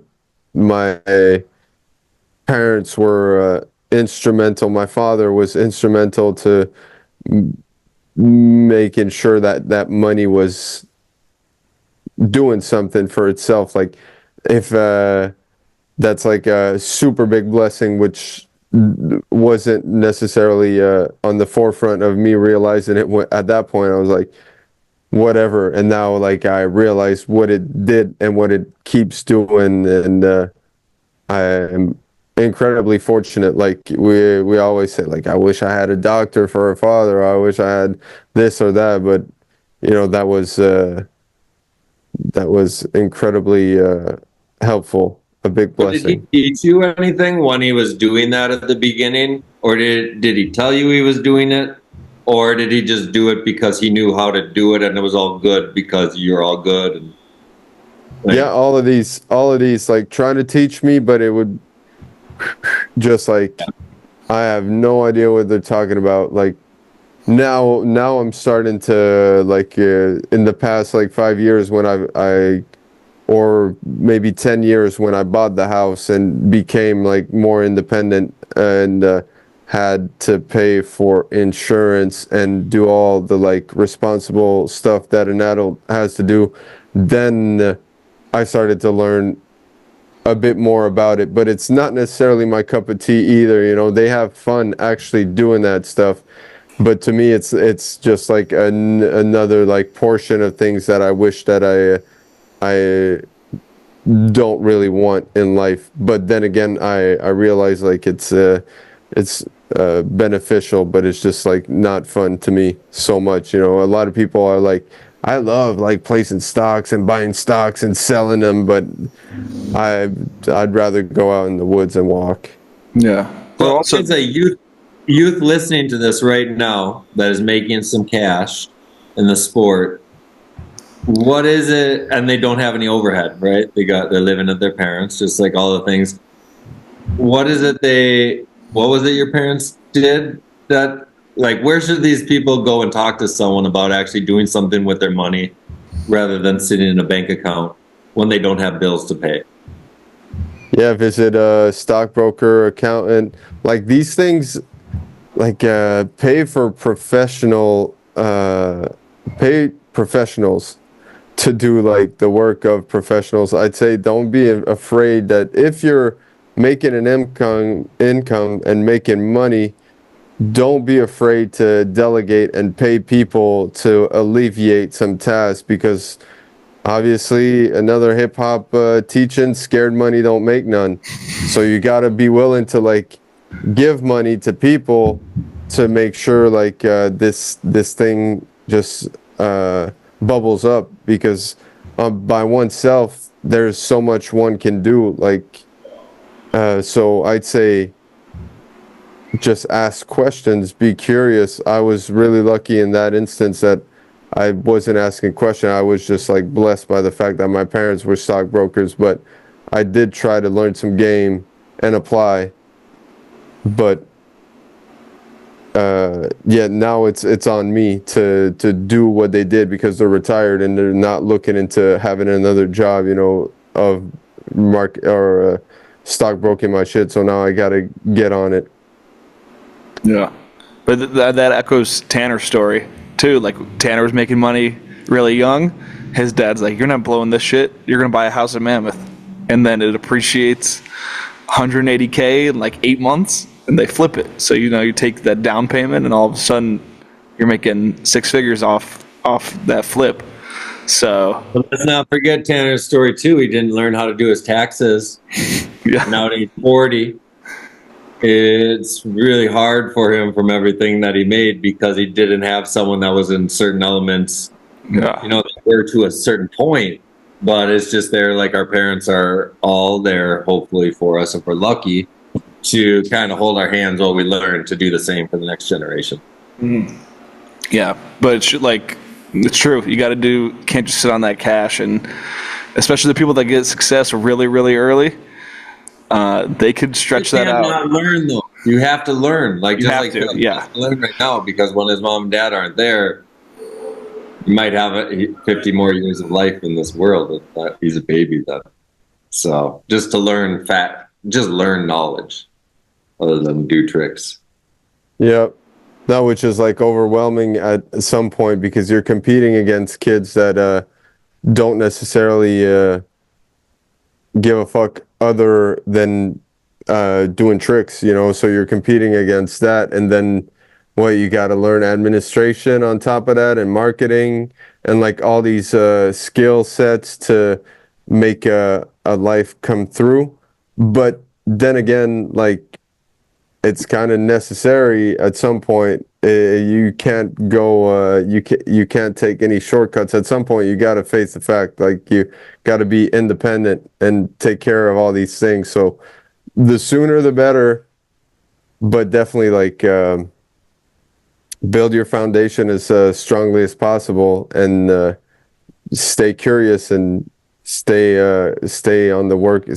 Keep the work ethic up, because things catch up quick. Like, it's costly to live, and I'm not even like living a standard of life that's crazy. Depending in the society I live in, I'm living middle class style as far as like my expenses. I don't try to buy more than Your consumerism is lower than like as far as how much waste the man produces what he buys. It's nothing.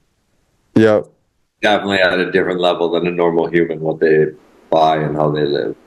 Right. So yeah, it's all strategy, and it's like everything that I did make and that I didn't consider any worry about spending was towards the craft, like towards skiing. Like, anything that could make me alleviate or facilitate me getting better at skiing was just like a no-brainer. I'd spend the money, and yeah, I just stayed like that. Like, I don't gotta buy no bullshit, like to be cool and impress, or just like the next big thing and then onto the next big thing. I just stay in my lane, kind of, with it.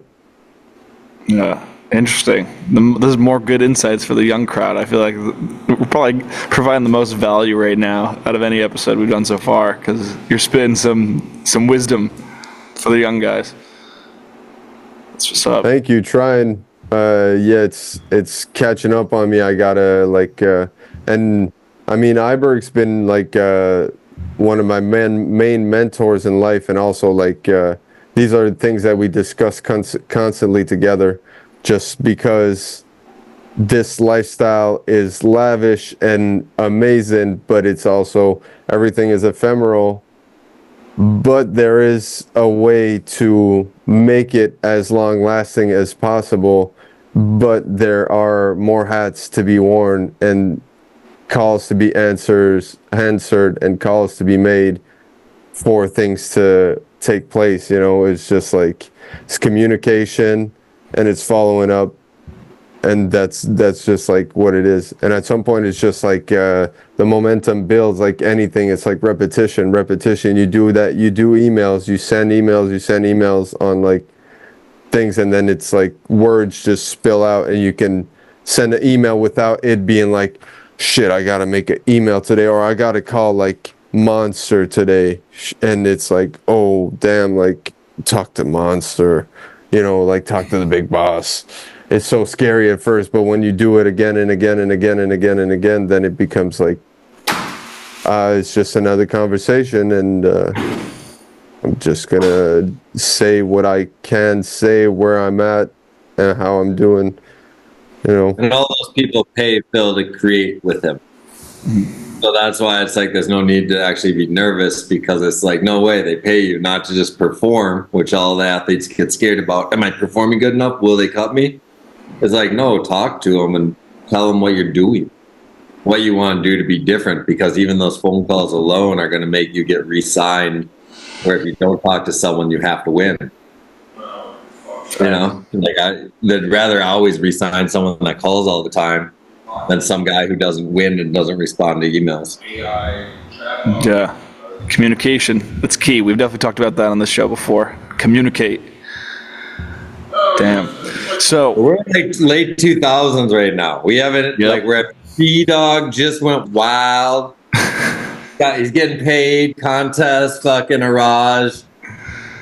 So now what is it that super kind of blows you up? Is it you meet Henrik, or maybe tell this story too, because this might be interesting for the B&E and B-Dog and Idolo. Definitely tell the story of me and Henrik. 2008. So I guess if you want to tell the Henrik and B-Dog relation story, probably important to see it.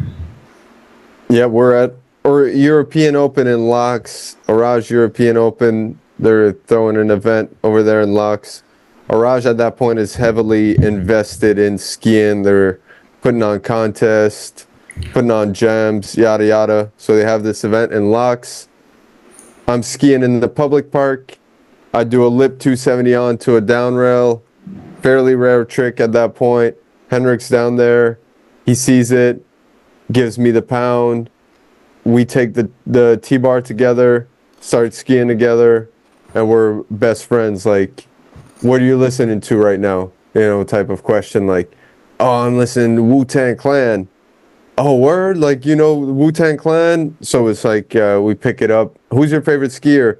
Dishno, you know? Just like, oh, word. Like, I'm Dishno too. So it's just like instant best friend type of deal. Like stepbrother scene. And this is fun too, because Phil's like older brother. Phil's 18, Henrik's 15, I think. Yeah, 16. 16. So it's like, I don't know, there's 2 to 3 years difference. So it's like, to me, if you put those ages, you can realize if you're in school listening to this, a senior to a freshman, or you know what I mean? It's a fun vibe for the freshmen, and it's a fun vibe for the seniors. So yeah, he comes to my room and he's kicking it. Strange kid, kind of in my mind, just like he's not saying a word, but he's there, kind of chilling. And next is like we don't see each other for a while. In this fall, same fall, that was in the winter, so we're in 08. Fall 08, I go to an event in France, Les Deux Alpes. It's before the season starts. On they have this huge stair set with a bunch of features. It's dope. Then Dishno's going to be there. I'm tripping. And then someone's like, oh, have you met Mick?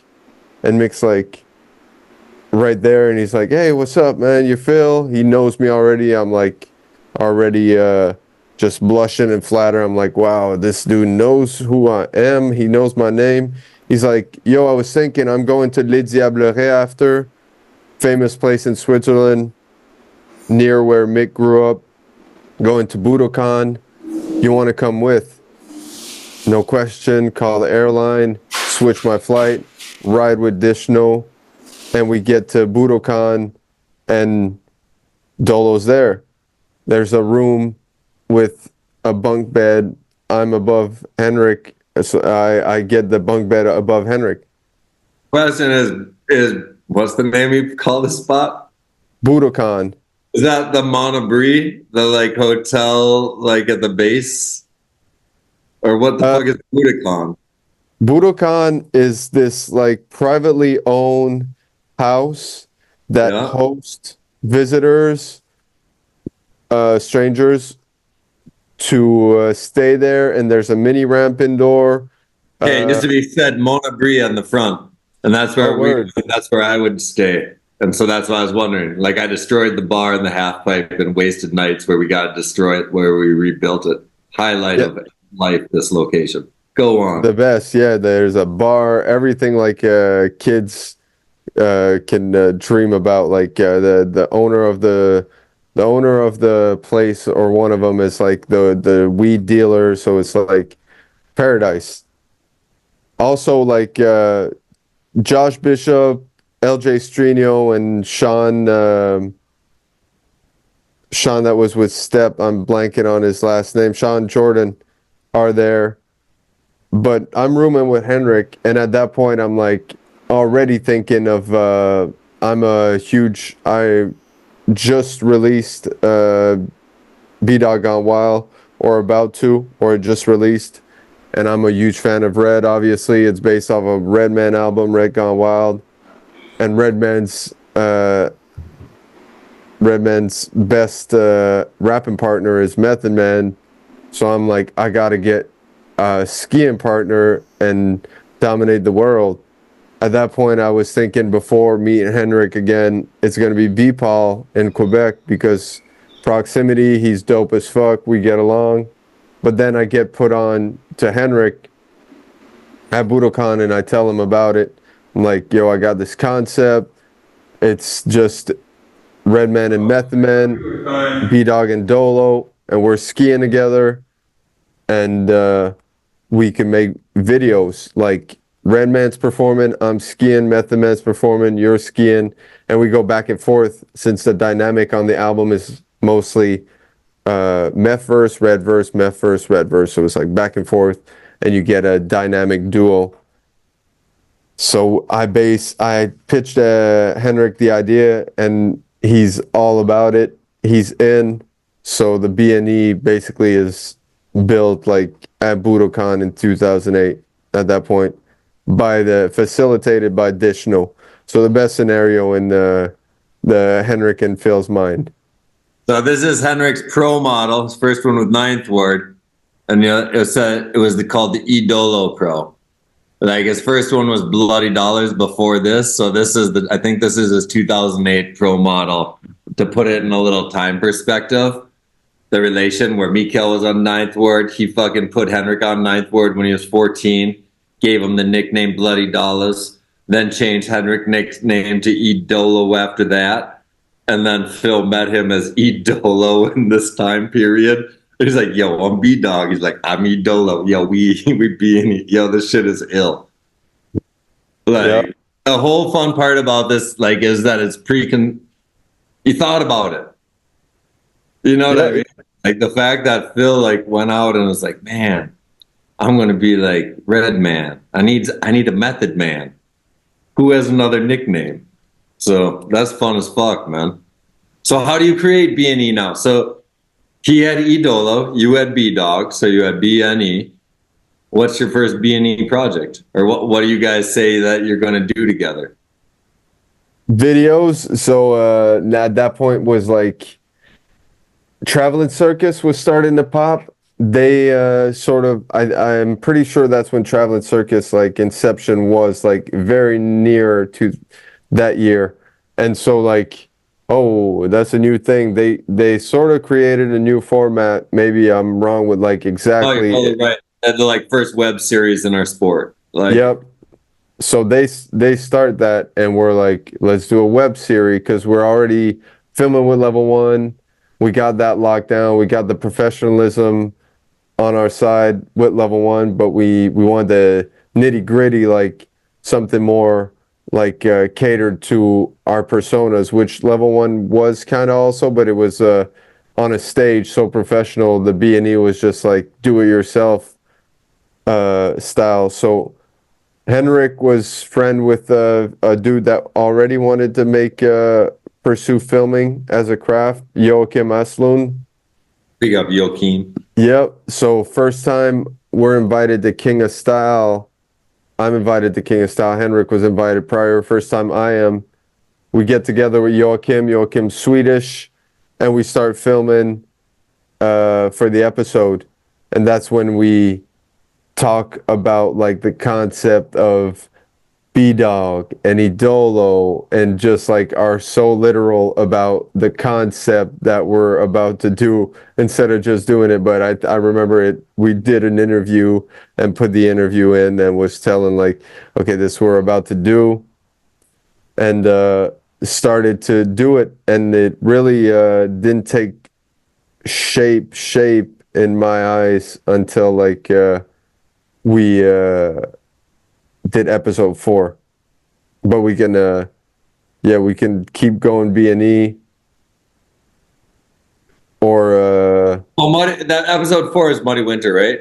that's when so that's like a pretty a big pivot in like our life, because that's when I Trip comes out, Level 1's movie.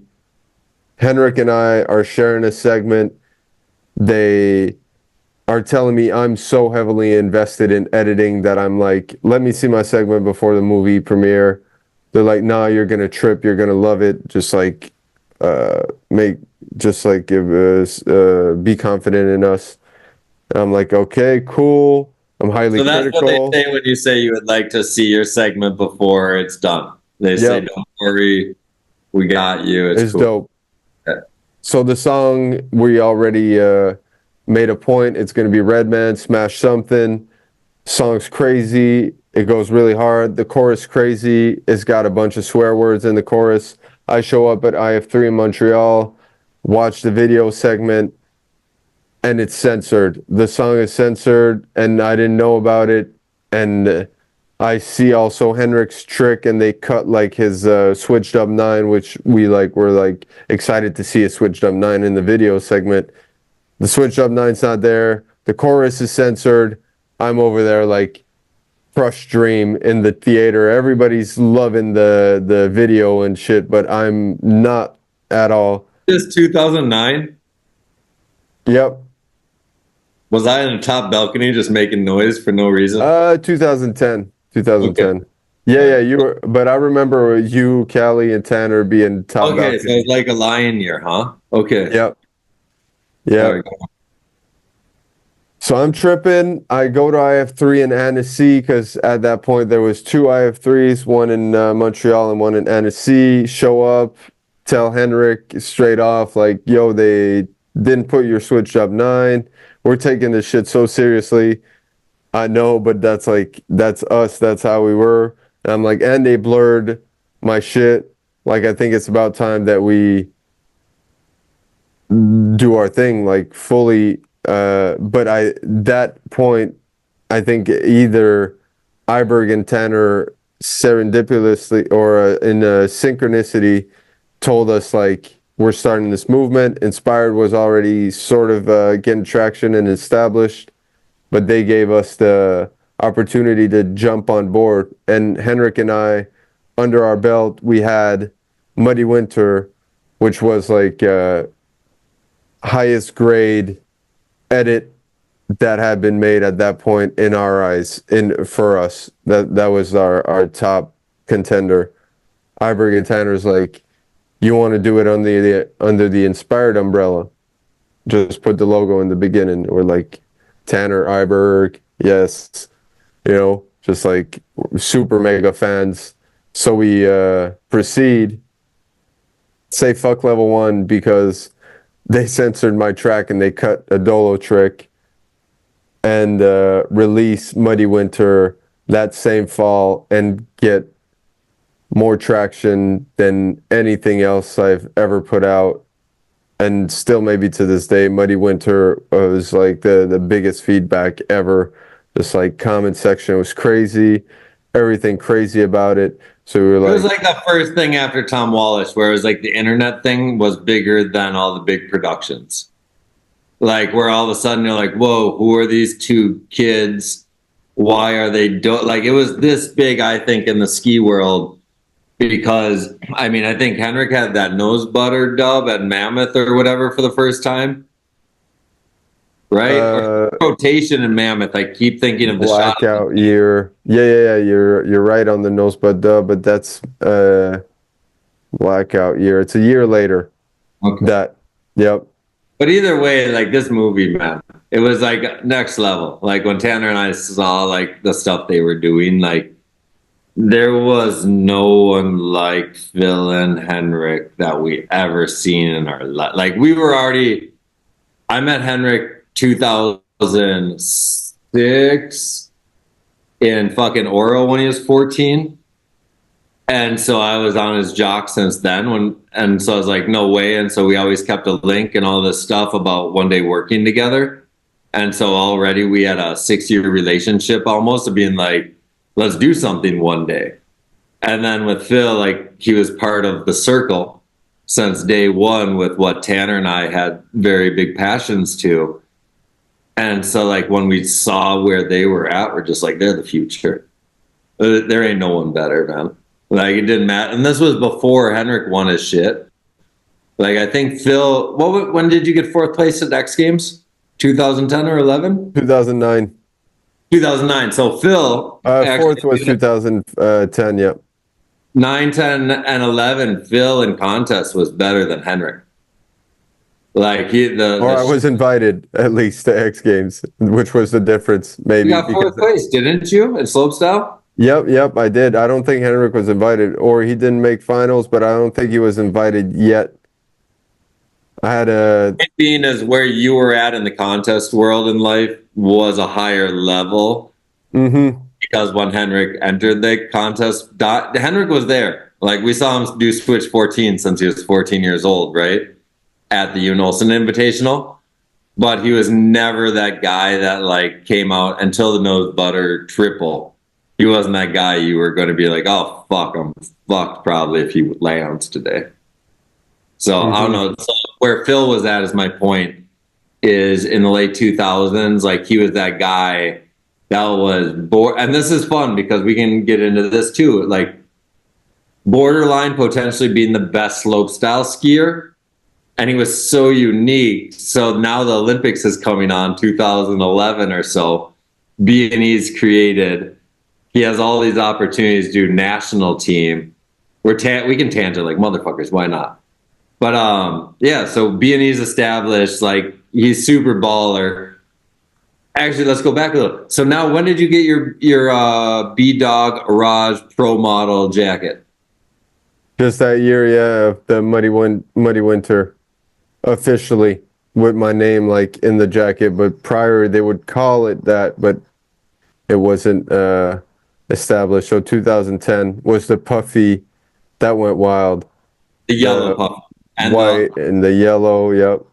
So point being is 2010, Phil, like, and Tanner and I still talk about this because Tanner was the only person that I saw that was emulated by every person at every ski hill in the world with his gorilla stance, clothing, hairstyle, Oakley goggles, same shit. 2010-11, I would ride through Park City or any place, and there was a minimum of 15 kids at every ski hill around the world that were like, no way, B-Dog's here? Never seen it other than Tanner. Still to this day. So the level he was at as far as influence in the sport with that yellow puffy from iTrip, 2010, right? Am I on? So, yeah, like it's pretty crazy because I don't know, like and then it's really interesting too because we're at a time period of Bobby Brown just fucking dominated with the triples for the first time. Phil's fucking dominating with some style that we've never seen before when he hits in slope style. Like, so it was a special time. But, yeah, let's talk about, before we get to the next step, a Raj Pro Model. How big in your career life, because I saw it everywhere in the world, on every person in the world, were you paid did you have incentive? No royalties on that. No, I mean, regretfully, for sure. But I had a good contract with Raj. And at that point, like another blessing having like a father figure that is so invested in my career, he would negotiate my contract. So I didn't have an agent, but my father would be negotiating my contract, and that would be helpful beyond, because Me at that point negotiating the contract would have been like, oh yes, yeah, whatever. Oh yeah, money, yeah, a pro model. Oh yeah, hell yeah, Was there ever anything. any negative repercussions from having your father deal with your sponsors? No, never. Nope. Okay. No. I think Except that's that he a was big checking deal. my email at some point, and Beatball sent me an email saying that we was gonna smoke crazy amounts of weed in Whistler, and my father opened the email. That was the downfall of your dad being your business person, is access to your email. Yeah. I guess that's not bad. That's your, Would he present himself as your agent when dealing with your sponsors, or would he be like, "Yo, this is his dad. I'm gonna negotiate on his behalf"? Yep, father. Damn. Yep. most Yeah. people's dads did do it. Like, you have to understand, like, it wasn't a normal thing to have an agent unless you were Tanner Hall status, Simon Dumont status. I don't even think JP Auclair had an agent ever. You know, Phil? Not to my knowledge. Oh, and so I know, like the Phils, I know plenty of people that made six figures that didn't have agents. And the guys that could handle it themselves did, like the Phils. And the guys who couldn't handle it themselves had parents. And then maybe 1% of the guys had an agent. So to have an agent under six figures, you're kind of retarded. Like, because of the money it takes after taxes, all the stuff, like, at least in the family, it's like the dad's not taking money. He already invested enough in fucking raising you for 18 goddamn years. It's just expensive raising children. Yeah. I know from experience. Uh-huh. Yeah, Muddy Winters blew the fuck up. We used a live concert, live in Paris, Method Man and Redman. That's something I had never seen before either. It was like a live show to skiing. So you had the crowd reaction with the skiing, which helped the dynamism of it all. And so that fully propelled us and gave us the confidence to be our own like entities in skiing and just like ride solo, but as a duo. So when And, you made Muddy Winners, so we'll look at that almost as the first generation of new style of a shorter version movie for the internet, right? Okay, we can all honestly look at this and be like, wow, this is a very big time period, I think, in transformation of ski movie making, internet access. I think Wallace put out in 2012, like the next year, the Tom Wallace project. So he was trying to copy the Nyjah Houston model, and we did the model of giving it out for free, right? So you have to understand, when we did Muddy Winter and worked together as a filmmaker who had to sell product for the previous 13 years, I was like, no, wait. We're going to put the illest product out of the year for free, but we're going to hype it, because Wallace didn't hype his shit. He just uploaded it to the internet. But we took like Muddy Winter and we're like, yo, let's make box cover artwork. Or no, did we do it? We just did the logo the first year, right? Mm-hmm. Killian But either was way, involved. we really applied all the movie making elements to a free internet release and did every single thing normally that gets paid for. And so as a very big switch in the time period of the sport, where how you do stuff, how you put it out, and the fact they put that much energy and effort into something and then gave it for free and they were better than everyone else, it was wicked. That's just my tangent. Mm-hmm. So 2011, you're murdering it. You have Pro Model Jacket, you have Muddy Winter, you're a big contest kid, like you're 21. What are you making annually for a salary, do you think? US dollars. In US, I have to do the conversion, but I remember like at that point when I had the puffy jacket, Orage was paying me $50K a year. Canadian? Canadian money, so like 33 USD. And were you on any other brands at 2011 that paid you? Did Armada pay you at this time? Yeah, Armada must have paid me like something like Couple thousand. 18K, Damn. maybe. Okay.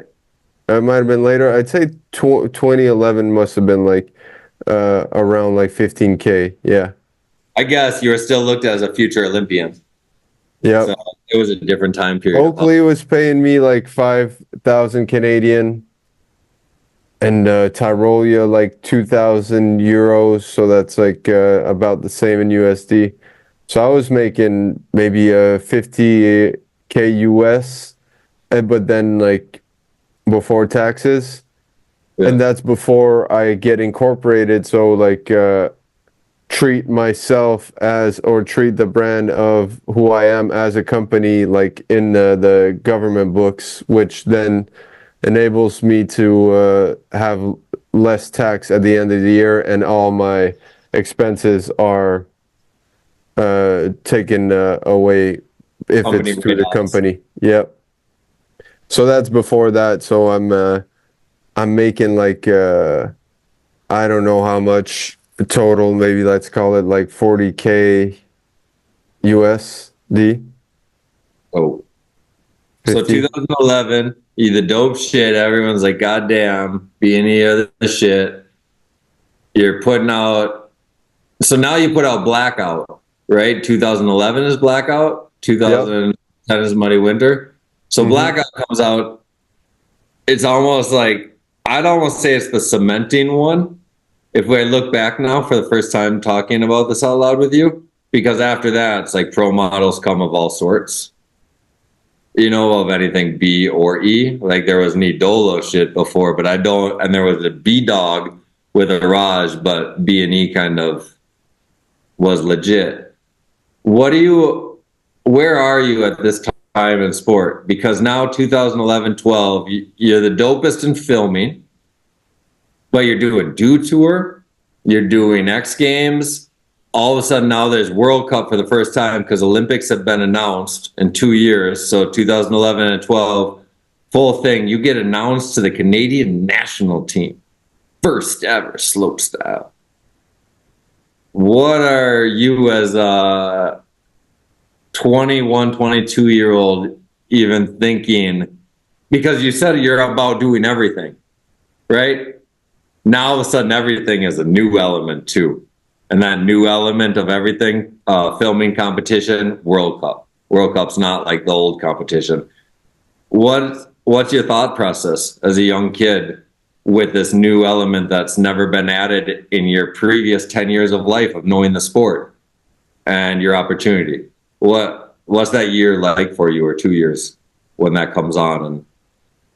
And It's like to get as far as the skiing factor, emotionally, like that was my first breakup, my first heartbreak. So like I'm kind of like crushed, you know, just like first heartbreak with a girl. I thought it was for life. No.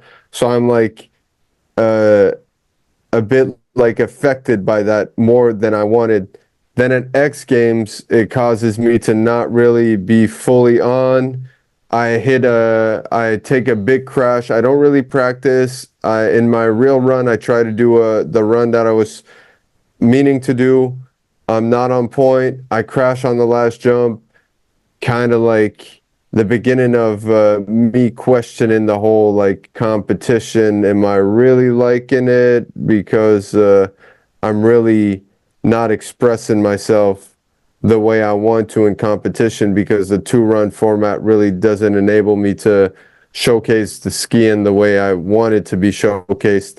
At that point, like I'm taking it, or I'm always been taking what I do really seriously, but at that point I'm so serious that I go ahead and see the like announcer who's calling like Phil Casabon, also known as B-Dog, for his video edits he does, and I'm saying, and I go to the announcer, I'm saying, you can't call me B-Dog on this stage. B-Dog is strictly my video persona.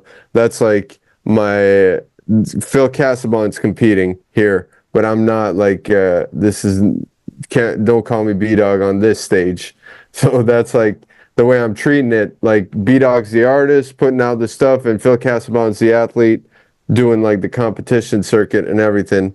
So that crash gets to me, and I'm like, okay, like this is not it that's like there's a dislike in the competition scheme, and also our shit with Henrik is popping. The B&E like is really elevated by also your involvement. Iberg's really involved at that point in enabling Henrik and us and me to go to Utah to stay at Tanner's house, and we're filming with Drew Lederer. So now we got like access to cameramans for the fifth episode, the medicine.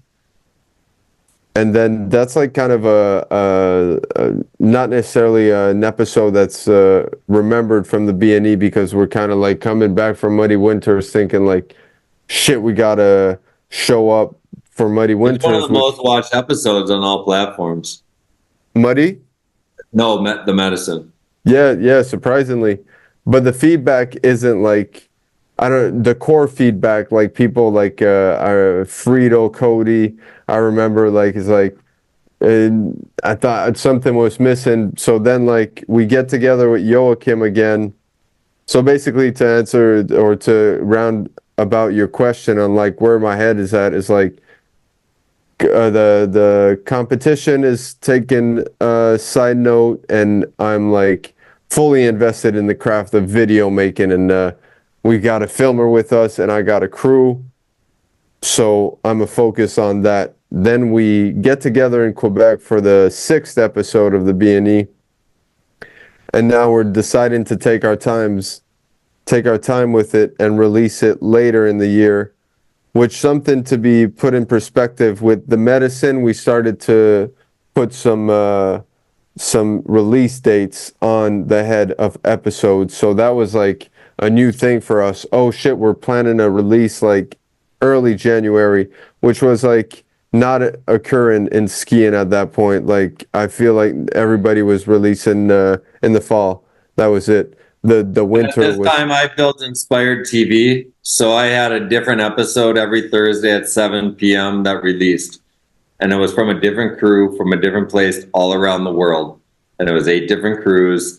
So there was a B&E show once every 2 months, just like there was a Tahoe Buds every 2 months, Minnesota Represents show every 2 months. There was just Idaho Homies, Provo Bros, THC. We had regions from all over the world in this crew, and so we implemented the B&E. So Inspired was Wu-Tang on crack, and we said if there's 9 members, I said if there's 9 members of Wu-Tang, I'm going to make 1 million members in Inspired, because if you want to work hard, like I'll work hard with you and then put you into the formula, because then if the best guy at Highland Hills in Minnesota, where everyone bought whatever ski he was on more than what ski Tanner was on, if he had a show one week and Tanner had one the next week, then all of a sudden we could like have Tanner praise the local legend praise Tanner or the B&E show, and we made this whole cycle where anyone who was loved in their regions fucking said this is what was dope in the other region or in the sport. And so that was kind of the concept why I put like a time guarantee. And these kids were so fucking epic. They would edit. So Phil and Henrik edited those shows themselves. They had deadlines and times that they'd be traveling. They'd have no internet. They'd be like, find internet, like try to upload their shows to the New Schoolers player, because we did exclusive on their player only. Internet would be dying. They'd be freaking out. It'd be 5 a.m. It releases in an hour or something in North America. I'm like, we've been trying. We're so sorry. Yo, they were just the illest, the hardest workers, and they still had to ski the next morning while uploading shit, while being outside freezing in France. And I don't know. So the work ethic on putting out those episodes, as well as just doing dope ass fucking skiing, was next level for 5 episodes that year. 5 episodes and a movie. Yeah, so the dedication was at the highest level at that point. It was everything was skiing. Even after the day of skiing, like Iber said, we were editing and not missing a beat, like because we wanted these things to come out so sharply as best as we could. And The episode 6 is like we got access now to resources that are pretty wild, and that's like one of the best B&E episodes because we get to have a lot of time and we're together in Quebec at my house, at my parents' house, and we go on a trip to Whistler and we got access to like Iberg's whole connection, so we can do like skits with Black Phantom. He's like I think DJ. Darby did the intro skit, no?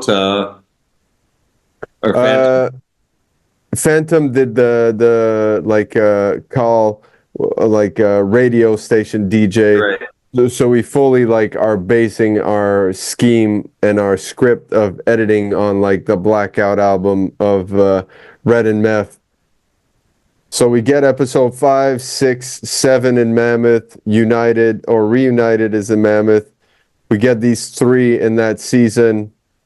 Get together with Iberg, Tanner, Henrik in Quebec City at Le Relais for the D-Camp, something that D-Splash, sorry, something that Phil Bena and Iberg are facilitating for kids to go jump in water from the ramps. We're all together bullshitting. That's the end of the year. Henrik and I don't have a project for IF3, and we're not planning on doing any. Iberg just says, you guys should make a remix of all your edits that you've done this year and just merge them into one piece. So Henrik and I consider it, sleep overnight. Henrik changes his flight the next day. He's spending a month at my parents' crib, and we're editing Blackout, the movie, which Iberg was referring to earlier. And we get to present something, first time I think ever, that some footage that was already seen spat out into the world was remixed, so we fully like reshaped the whole thing into something totally new and added skits to it and gave it really a mixtapey feel, so it didn't seem like it was regurgitated footage, but it actually was. And the reception was actually really good, so therefore it kind of unlocked a new door in our mind space that like once footage is seen, it's not necessarily the last of its shine. Like there's some more juice to be squished out, even if it has. And there was more platforms back then. So to put it in perspective of 24, it's like if Magma was like to like make 3 Magmas in a year and then like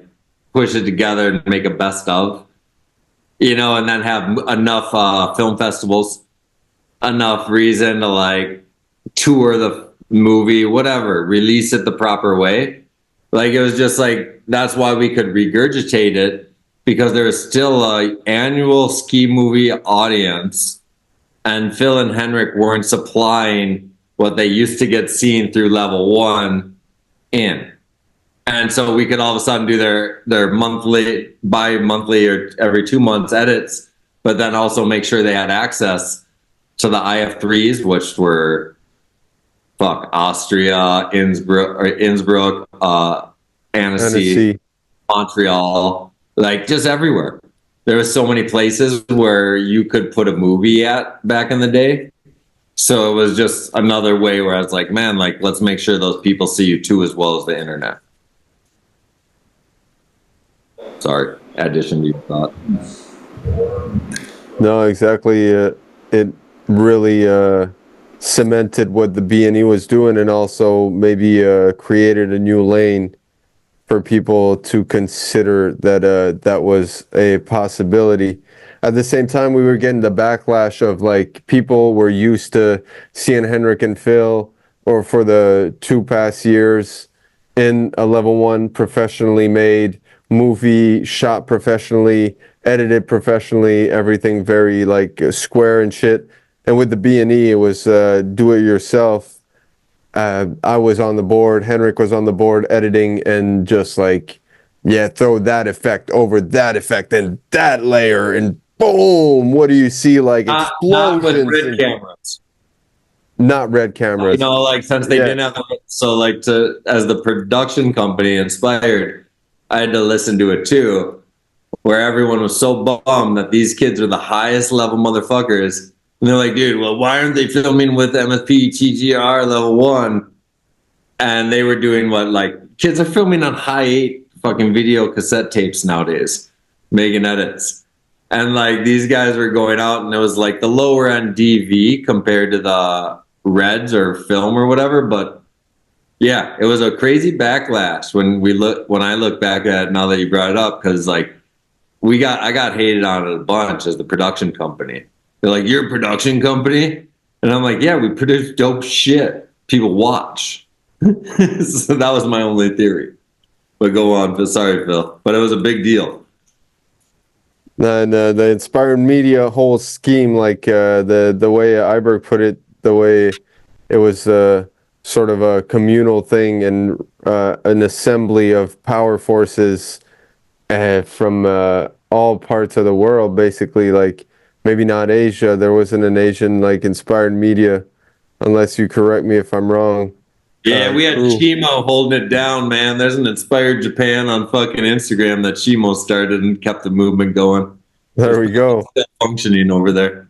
So being part of that felt like very purposeful, because it was like a community on the same tip, and you could like really get the vibe of Tahoe buds. Oh, that's how they roll over there, you know. Chip the Ripper, E40, like on the tracks, you know, just whatever, some Bay Area shit. It was very authentic. Everybody had their authenticity to their shows, so it was very cool, and also like competitive, like on the friendly level of like, we're gonna make the best episodes like out of Inspired Media TV, like we're going to be the hottest, the B&E, you know, so it just like creates kind of like the friendly competition of just having many people under the same umbrella that do the same type of thing, and you want to stick out. So you're doing your best. And it was dope, dude. We had like little Emile Bergeron when he was like 13 and ABM when he was 13 on the Quebec show. And then like little Willie Borm, little Patty Flanagan, like on the Minnesota Represent show. So it was like really, really dope, man. As far as for skiing, for people to tune in once every Thursday at 7 p.m. to like know what different people were doing with production, not just an edit. I mean, everyone had to put so much. We had original soundtracks for each fucking edit. But sorry, you got me all stoked on that shit. When does the tour come into play? Because this was I never got to go to a tour. I just barely missed the Mount Snow one, and I remember this when I was younger. Like all my friends coming back to Ski Sundown and being like, "Yo, we went to the Mount Snow stop, the Corinthia stop. It was sick as fuck." I remember my friend Jay Burrows being like, "Yo, I think he might have followed you or Henrik into a rail, and he was just stoked on it for like a whole season." But I don't know if that's jumping too far in the timeline, but I'd love to hear about the tour. All over. Yeah. No, not much further. Just like in between that is 2012, and then 2013 is when the tour comes, and that's another Iberg like conception. He's basically like Iberg's directing our wherever we put our attention. He's like directing us, so it alleviates our work. We're just like skiing. Oh, we're gonna do a tour, but like we're not organizing a tour. We're skiing on a tour. So I want to pre-step this because I want, and then you tell the tour story. But like the goal of the tour was mine, like as a dream since like 1990 when I met the Phils in Quebec, 2000. So I was like, I watched skateboard movies. Every year there was demo tour movies, right? This sport brand brought their best pros on a demo tour. And then they'd go just to skate parks and then film it. And then they would promote the sport and kids would get stoked. So that was before I made movies, that's what movies got me stoked just beside the same other movies, was the demo tour movies. And they were once a year by all the dopest brands. And that was actually how you'd watch brand team movies when they didn't make a team movie because they had demo tours going on rather than guys focusing on a team movie for multiple years. So at the beginning, I could never get anyone to do a demo tour because imagine someone from Quebec at the beginning. I was like, yo, let's do a demo tour. They'd be like, dude, I've never skied outside of Quebec. I want to land on powder. I do not want to go to Maine, New Hampshire, wherever the fuck I was thinking. So it didn't make sense for the first generation of the sport because the first generation got this opportunity to go everywhere in the world outside of their shitty place, Midwest or East Coast. With Phil and Henrik at this point, 2013, we made a movie, just the educational style. We just killed B&E.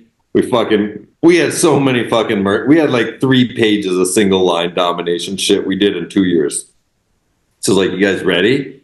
I don't know what else we're doing. I don't want to make a movie this year. I only do one movie, like, and then every 5 years or 6 years, I'll do another one. And so I was like, you guys want to do the demo tours? So like, hell yeah. So I go, okay, I'll map out 50 stops. And I'll get you a fucking van and we'll make a demo tour. I'd call everyone like, I'm going to make a demo tour. They're like, are you demoing skis? I'm like, nah, I just need the tickets, man. They'll come and ski at your spot.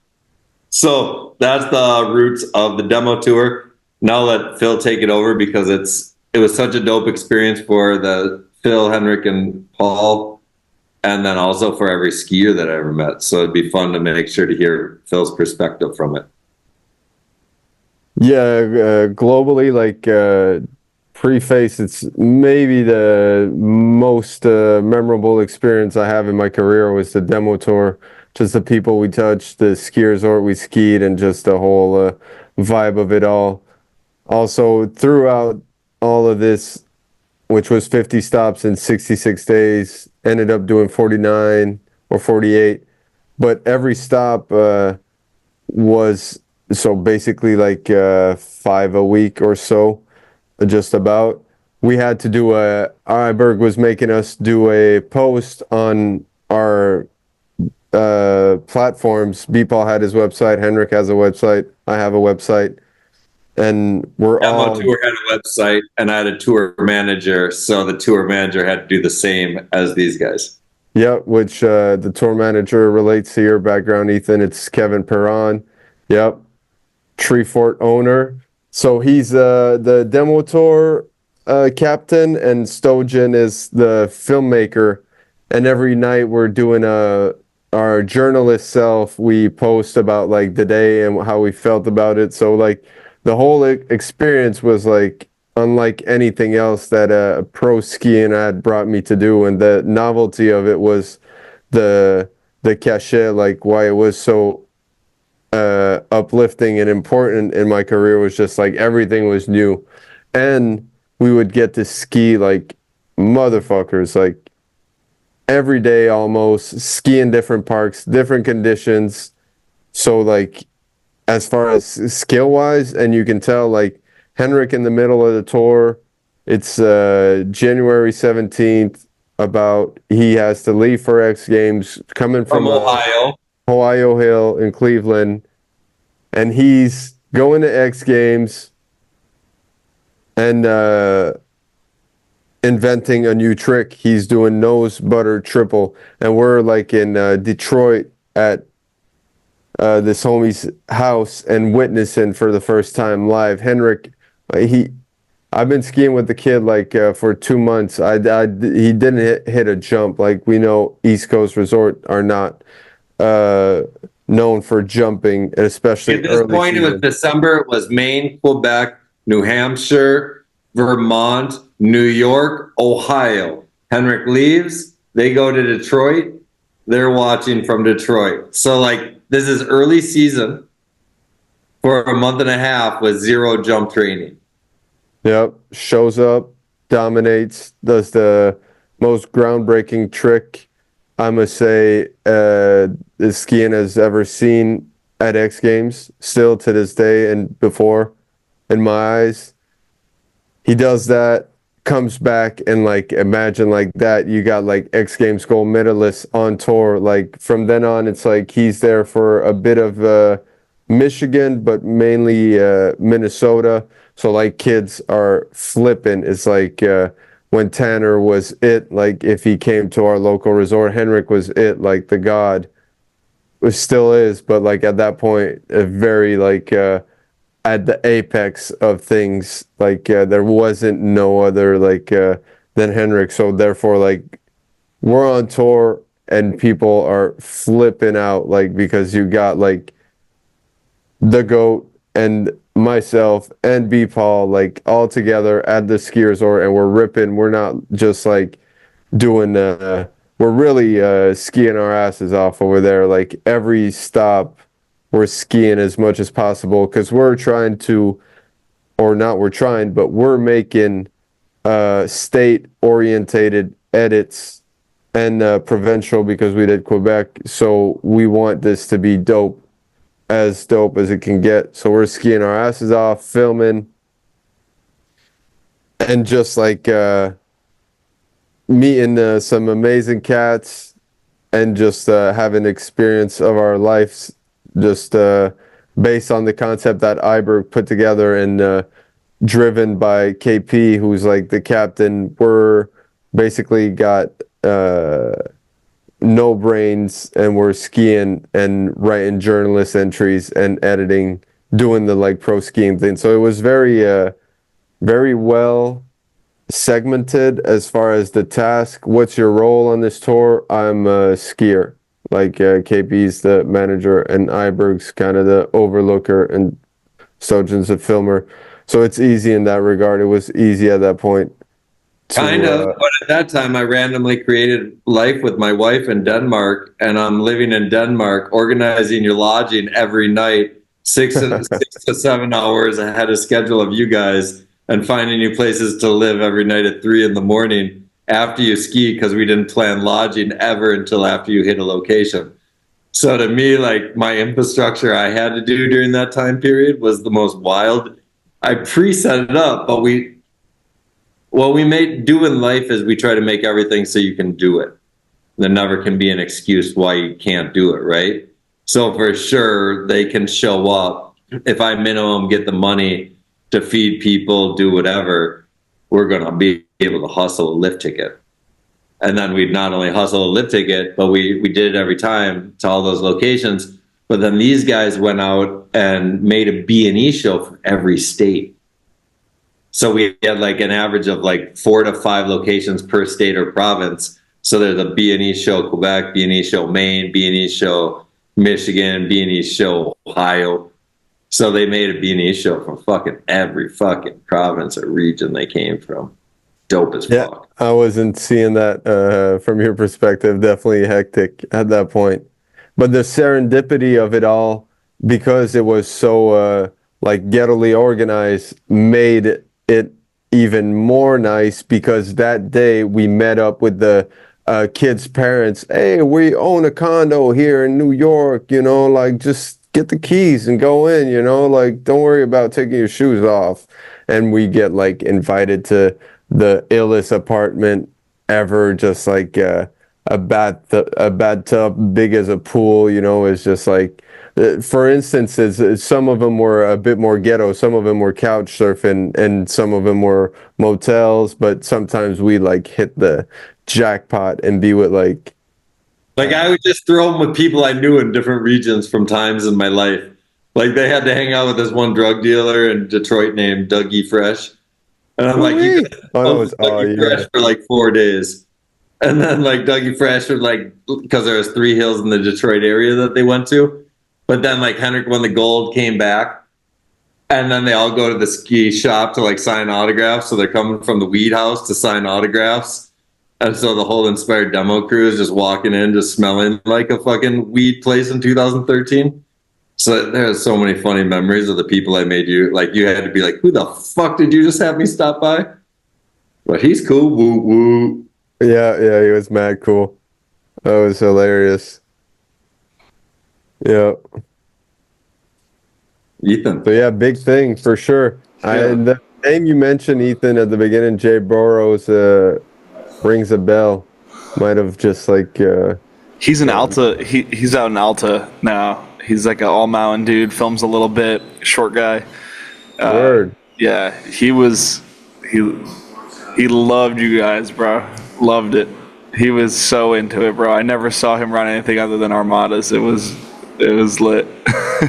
Yeah, we had some young killers like on the tour that were unknown at that point, like that got to be like the superstars at some point, like or on the plateau, the top plateau, like Keegan Kilbride was there in Maine, Hackle was there in Vermont, perhaps. Just like every which where there were skiers that 7 years later they're like, yo, I was there at that point. So it's definitely the most like human and just like touching a wide array of people, a broad amount of people. I think it's the best way to propagate the love of skiing because it's when you get to see these people that love it so much and do it like passionately, like Henrik Paul and myself, then it's just like contagious. So therefore, there is no better formula in my mind to as a pro skier. It should happen more often. Me, I didn't do it again because Iberg didn't do it again, and I don't have the willpower to make these things. I'm making videos, my headspace is elsewhere, but I'm definitely trying to do another tour. Yeah, and just speaking from like the youth perspective at that time, it makes this has been echoed by so many people, especially talking about like traveling circus or tell a friend tour. It makes the industry feel tangible.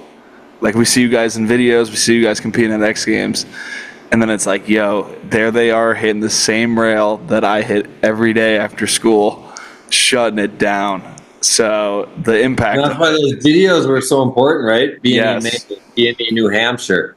Yeah. For the fact now, like even like when we did B-Dog off the leash at Wild Mountain in Minnesota, it's so dope to look back and be like, wow, 11 years ago was the last time B-Dog was here on this roto on this hill. And now like some of the older people were there. Now they got kids. You know, some of the people are like, man, the park hasn't been this good since you guys were here last. You know, whatever. There's so many ways of relation to Phil because of one time showing up in their life rather than creating a B-Dog off the leash out of nowhere in a random place in Minnesota. So it's, I don't know, what it does for skiing is pretty awesome. Yeah, and you could have easily just sat back with your notoriety and just gone to the nicest resorts in the world with perfectly groomed parks and just done whatever you wanted to. But instead, you're like, fuck it, let's spend a whole season riding ice with a bunch of kids. So it was 2.5 months. It was the same thing as the camera stuff for Phil and Henrik. Yeah. It was like people before Henrik, they're like, why are you bringing these guys who could win X Games to these places where they can't train? Yeah. And so when I'm talking to sponsors about sponsoring the tour, they didn't understand why I would not have Henrik training before X Games. And that was the conversation I had to deal with as the person raising the money for it. I was like, man, what? He's skiing every day. Sounds like training to me. What? He's selling your product. Sounds like a great ambassador for me. Like, what do you want to do? Win the X Games? Like, people are like, they're not watching hockey that night. I don't think it's going to sell more skis that night. We can do it in Sugarloaf. So Yep. Yeah, the variety of like these years when we got what inspired of like doing the B&E show model of web series. Then 2012 was the Education of Style. That was a fully movie based like video part. Then we had the demo tour year. So every year is like looking drastically different. We're not repeating the same like schedule. So therefore everything's so fresh and everything feels fresh. Therefore, so that's like a big thing of having someone, a director like Iberg behind us, like giving us implementing with these like projects that otherwise it's like, are you going to do it? Always sponsor me video, like, or if you're with a crew, another movie, but which is like very nice and good, but it's also harder to reinvent yourself when the model is ever the same. When you change the model, then you can more easily like make something that is special and unique from it. So like I encourage everybody to try to do things that are different as often as possible. But the luck that we had is we had an iBerg in our life, like at that point that didn't we weren't even paying iBerg or anything. iBerg was just doing it. Like, And I remember at the same time, Because I could, and it was awesome. the same time, you guys all had your own character and website for Shred Sauce.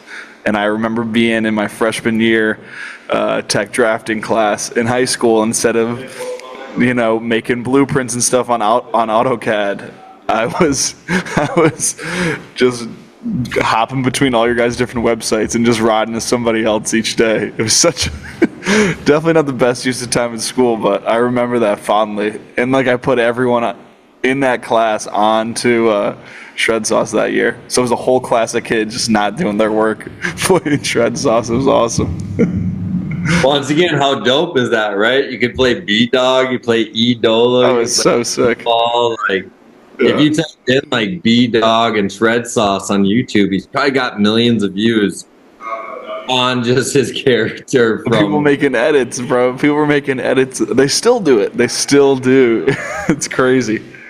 yeah, the appeal is crazy for sure. Yeah. Oh, man. Do we keep going with timeline, or you want to take a little break and do a random question? I got a random question queued up. If we want to, let's do that real quick. And this is one that iBerg texted me this morning. iBerg, you want to ask it, or you want me to ask it? No, I think it'd be fun because like I don't even know what I think. My wife this morning, she's like, "Are you excited to talk to Phil today?" And I was like, "I guess." I talk to him every day. She's like, "I'm like, we'll talk about mushrooms and shit." And she's like, "Yeah, you should really talk to him about his raccoon." And then I was like, "I know about his raccoon," but I'm like, no one else does. So that's why I told you, Ethan, like as someone to start from ground zero. Let's talk about the raccoon. What's up with your pet raccoon, bro? Me and Wappy, my pet raccoon, we're like Shaggy and Scooby-Doo. Solve no mysteries, overeat food, especially magical mushrooms. So that's the bars that I wrote for Wappy in memory of. So Wappy is no longer with me. My pet raccoon is gone. But the storyline goes like this: founder, orphan, on the middle of a road, rat-sized little thing. My ex-girlfriend at that point's like, "What are we doing?" I'm like, "Let it be." She's like, "No, we can't." I'm like, "Not a fight I'm gonna win." So we take it out home, and she's working 9 to 5 every day. So I'm kind of like in charge of taking care of the raccoon, feeding it, bottle, everything. And the raccoon's living like above my head, just in this little space up there. He's crawling up the screen and going and sleeping there. So we're trying to keep it as wild as possible because our goal is to put it back in nature once it's old enough and once we fed it and it's a grown woman raccoon, because it's a girl named Wappy. So our goal is to not domesticate it too much, but hard not to, because it's such a likable creature. So therefore it stays in here. It comes in the house, it plays with me, and we get like in love with each other, just like we're having fun. She's playing like a dog and even beyond. She comes with me in the woods to find mushrooms. She follows me for 8-kilometer walk in the wood, always around. But like, put this in perspective right now. Phil has a pet raccoon walking his neighborhood without a leash. If you're looking out the window and you see a guy, Phil probably had dreadlocks at this time or longer hair, walking a pet raccoon with no leash, and you didn't talk to him ever, what would you think about your neighbor? it was hilarious. I'd go like on top of the Belvedere, a spot where people go. It's a lookout spot. And I'd have my raccoon with me, and there'd be people there and be like, "There's a raccoon next to you." I'm like, "Yeah, that's my raccoon." Like, he's there with me. God, and everybody's like, oh wow, like that's crazy. And at that point it's just so normal for me to have that little homie around all the time. So winter comes along and I set him up in this little shed in the back. There's an entryway for it to crawl in already from the house I bought. There's already like a little door that's perfect. So I set up a haystack, build a little house in there. So it's hibernating. And at night it comes and kick it, knocks on the door and comes in, and I'm feeding it, playing, getting playtime in about an hour and a half. And then always having to drag her outside. That was the hard part. I'd always like get a bunch of pistachios and put pistachios and lead her to her house. And so to keep it like from staying inside the house. And soon eventually my ex-girlfriend and I separate, and it's like who's keeping the raccoon. Another battle I'm not willing to really fight for that much because I know I'm losing most likely, because in the first space she decided to take it on. So I'm beaten. The raccoon leaves about like 15 kilometer from here. 3 days later, the raccoon show back up by itself and is like hungry as a motherfucker in the compost, but in the back, and the compost just like Puppy, you're back. And then get the phone call, is she there? Comes back, picks it up. 3 days later, raccoon shows back up. 15 kilometers. Yep, in the woods. And so third time's the charm. The raccoon is deported where she stays, and stays with her, but now is fully nature, no house. So at that point, the raccoon kind of gets independent, and then me and her are talking less and less. So when Wapi is gone, her and I don't talk anymore, because that was like our only bridge, really. So Wapi now is most likely making babies. You know? Big old Wapi. I got another random question for you, Phil. So, did you? This was a Kimbo session story. Tall T Dan said that he was struggling with lip balm blind too, and that you helped grease the wheels for him by showing him how to do it. It might have been on a down, flat down. Do you remember this? Not exactly. Bummer. He was talking about it in a different interview. He was having trouble, and then you pull up, lazy first tee, and just show him the way. And just every run, you just keep on showing him how to do it. And having that visual is what made it click for him. Sick. Hell yeah. Happy to facilitate. That is dope. One lip blind 2 story I got with Tall T Dan, since like it's his thing, is I got him to say we like redid the kind of skit that like Wu-Tang does on Protect Your Neck, and it's like a dude calling on the radio is like, yo, what you want to hear? Oh yeah. It's like Wu-Tang again? Oh yeah, again and again. So we flipped it, and it's like Tall T calling in to me. It's like, so what trick you want to see? It's like lip blind 2. Lip blind 2 again? He's like, yeah, again and again. And so like I'm doing a lip back 2 on this up rail, and Tall T Dan's just commenting. So that was fun. That's awesome. I love that. That's a good parody right there. All right, timeline. Where are we? Timeline. I'm curious now, because we just went through so much dope shit in the early 2010s. All right, I'm dizzy now. We just went through like some of the sickest shit ever. I know, and that's only like a 3-year time period, like 10 to 13. You know, and like, so I'm looking at this. We didn't even get to 14 yet when the first Olympics. Well, I got a quick question before we jump into 14, and maybe this could coincide. Phil, had you already stopped competing by this point of the tour? Yep.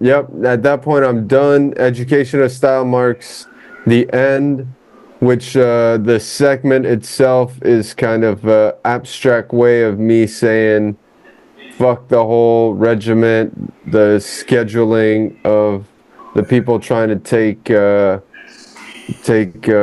talent and sort of inbox it And yeah, at that point, so therefore it's like a song by RZA, Pit of Snakes, and I'm chopping the heads of puppets, kind of like ripping them apart to say I'm no longer like gonna be a puppet to. You were a marionette, and then he cuts the strings of the marionette of the industry that was playing how the game should be played. Is deep. If you guys ever watch Education of Style, Phil's brain is fully exposed at the deepest levels of editing that he created. So it's like from the words, like where he was at in his life, to like that whole representation of the industry being the marionette, to like even when people hated the visuals that he created, they're like, "Oh, dude, it's too trippy. Why do you always do that?" Is because that represented his being cloudy and not knowing what direction to go. And then when he cuts the fucking strings of the marionette, it goes all clean vision again and crystal clear. And that's when he makes the choice not to compete anymore. That's how deep we were in our movies. Yep. The whole movie storyline for like 7.5 minutes of awesomeness. Yeah. So therefore, 2012 marks my last year of competition. Word. With the Education of Style. Yeah, and that was formal competition because you ended up doing. Yeah, formal competition. Yeah. Yep. Yeah, because what's the video contest for X Games? Real ski. Yeah, Real Ski. Excuse me. He did Yeah. Sammy Carlson Invitational 2012, Tanner Hall Invitational 2013, and then had his own Invitational 13, 14, and 15, the B&E with Henrik.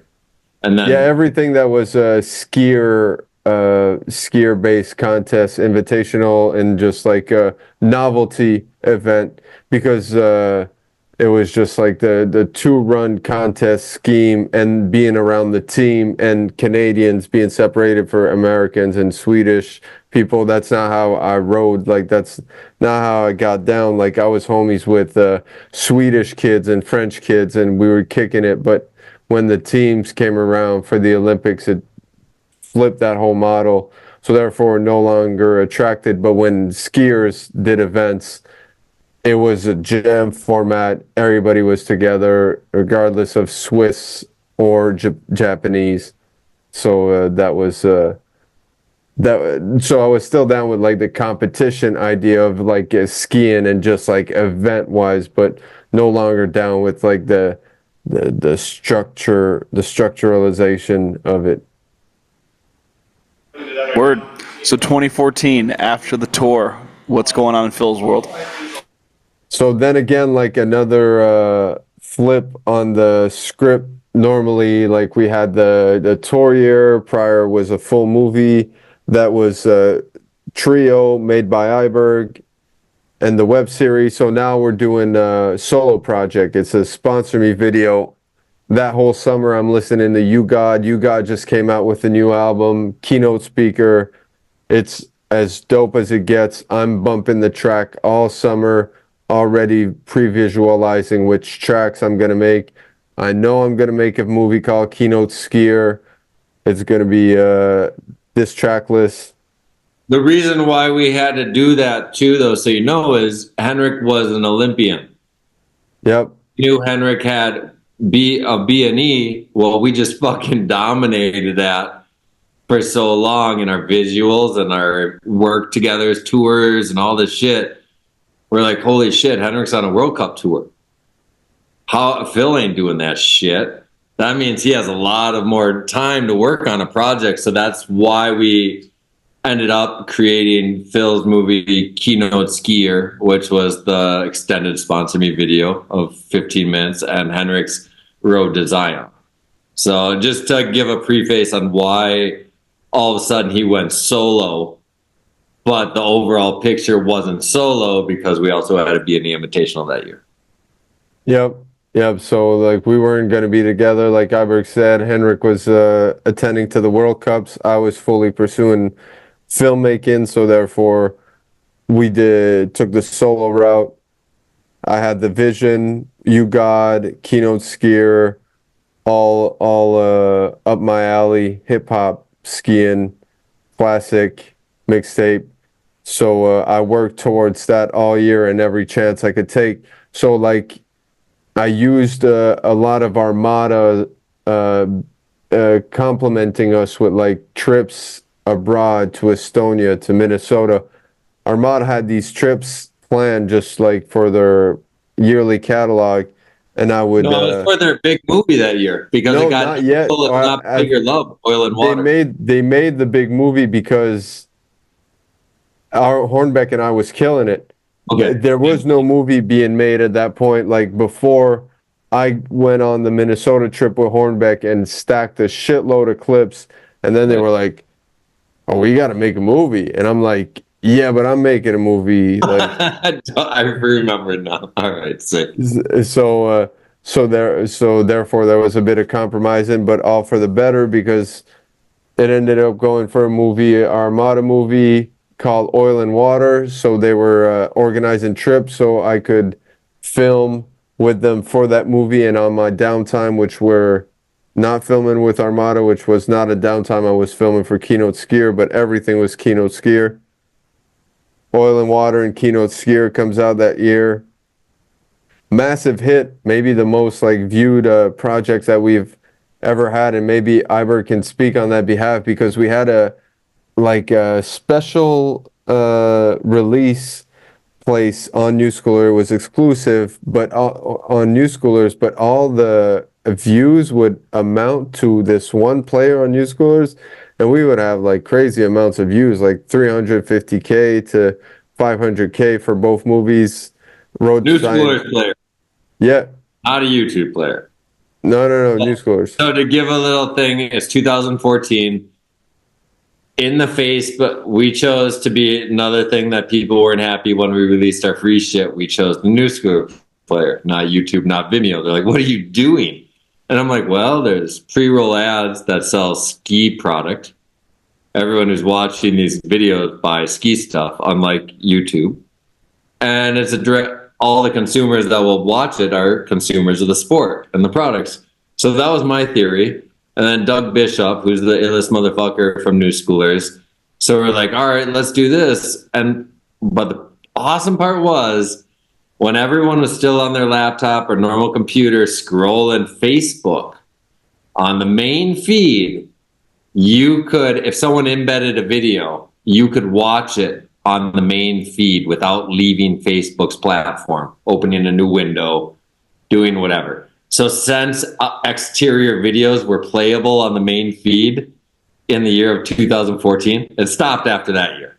If you clicked it, it opened up a new pop-up. This was before the app was bigger than the website, right? So it was like we just won the lottery. And the fact that it was playable on a main feed, it was like if you could infiltrate Instagram nowadays and play a video on Instagram that was your own video player from a different website. That's crazy. They would never allow it. So that was the reason why we were able to capitalize on such humongous numbers on an exclusive platform, not put that shit on Vimeo or YouTube.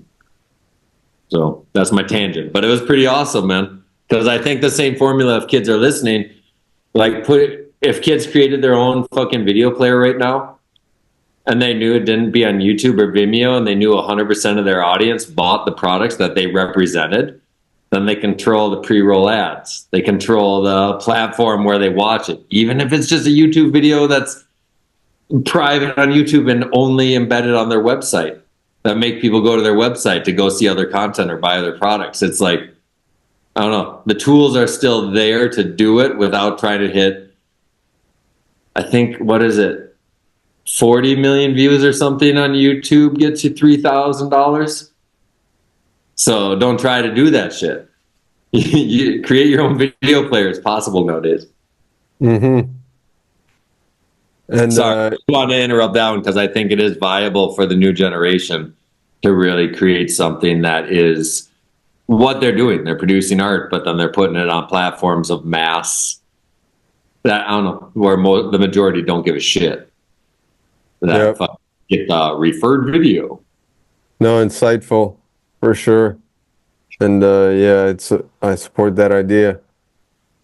So yeah, and prior to that, also with the Inspired Demo Tour, to kick back to that, we made a movie off of that footage, off of all that we acquired within that year and sold it on iTunes, which was like a fully new thing, and that we did a one and done kind of as far as like the B&E goes, because it didn't make sense. But so another like a variety factor that this was going to be special once again, because we were releasing it to a public platform, and therefore everybody was going to be able to consume our skiing.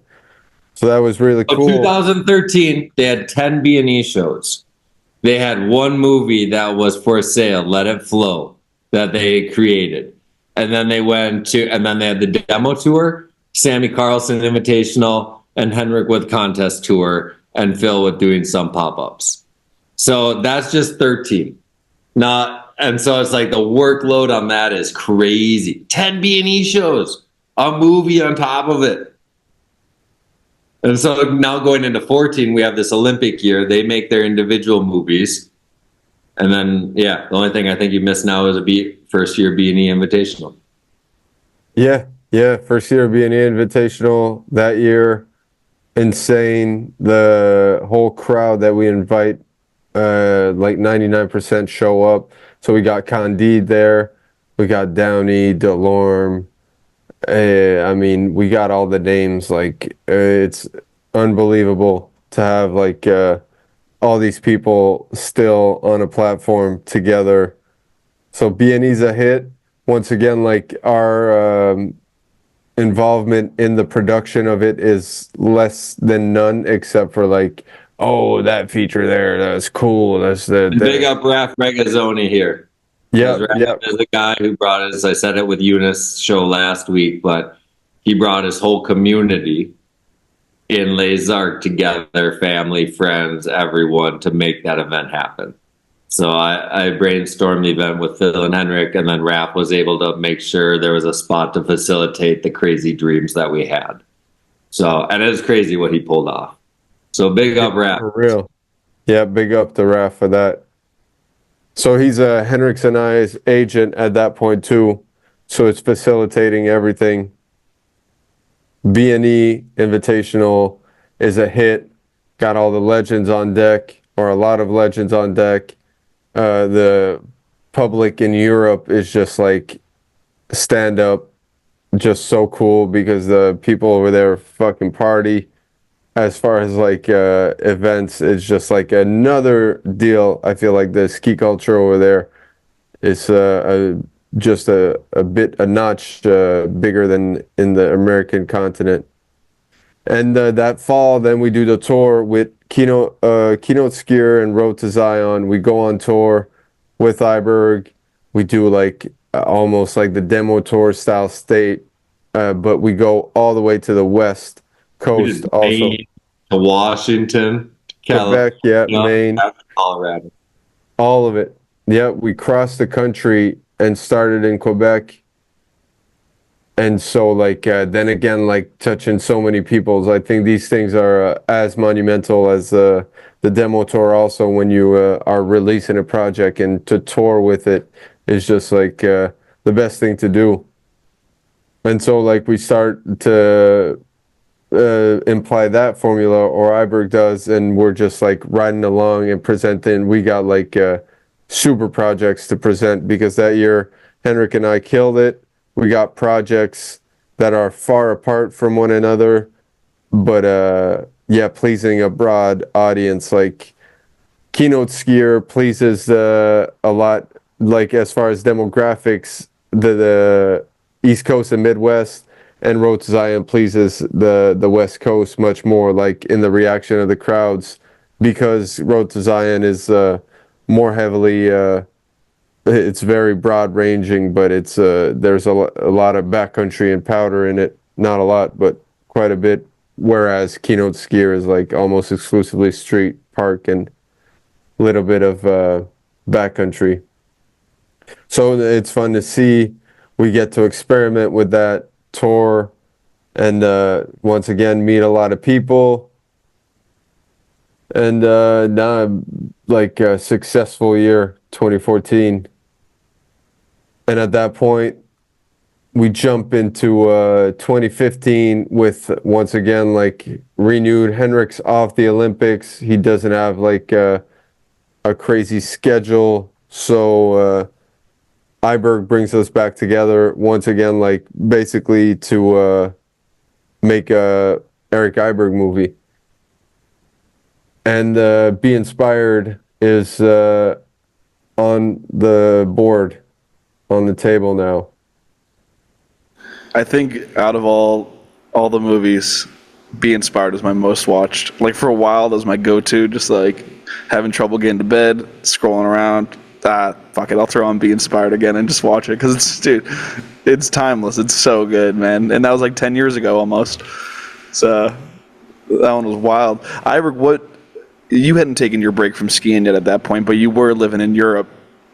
Like, what was the So I knew, like, at this time, like, I just did that tour, right, with Zion and Keynote Skier. So my daughter is a year and a half old, and then I go on the road for almost 3 months with these guys, and I'm like, yo, that's gnarly. And so we're on the road, and we're talking about all our plans, because we'd always sit down every fall and write out every fucking day of the year. What are we going to do? Where are you at? What's the goals? How are we going to do it? Then we know where we're at. We know what our dreams are. They all changed every time. But so we were doing that while we traveled. And I'm just like, I never made a 2-year project because I make movies every couple of years. And I was just like, and I made a movie with 3 guys, like with you and Tanner and Henrik, made with Pollard, Pep, and Andy, but I never made a movie with 2 guys. And then I'm like, I never made a soundtrack with 2 original artists and soundtrack. We can do this. And so like it was just kind of a fun brainstorm. And I think by East Coast to Minnesota, we figured out that we were going to make a movie, in like the first like 8 stops of the tour or something. So then I was like, all right, I can organize it. I can do my life in Denmark, however I'm doing it, phone calls, organized guys. And so yeah, I wasn't gone, but at the same time, I knew it was kind of my shit. I was like, all right, I can't do this lifestyle the way I do it, give it 24 hours a day, and then whatever. So it was kind of my going out, so I was going to make sure I made the illest shit I've ever made in my life. Mm. And Phil, did you know that it was his like departure project that you guys were working on, or was that something after the fact that you're like, oh, that was the end? I'm pretty sure I told you guys. Yeah, it must have been communicated. From my perspective, I was just like very fortunate or grateful to have a last project with Iberg and Henrik. So definitely like did big compromises that year. That was the first year. Real ski. The second year. But anyway, like the first year we shoot for Be Inspired. Henrik gets hurt at X Games early January, mid-January. So he's out of commission. And so as a filmmaker, I'm like, woo, 2-year project, 2 people movie. We're cool. Yeah. You know what I mean? So it's like pretty gnarly when you make a movie with such little amount of people and you go after sponsor money. You're making sound like it's pretty gnarly to go tell people you're making a 2-person movie.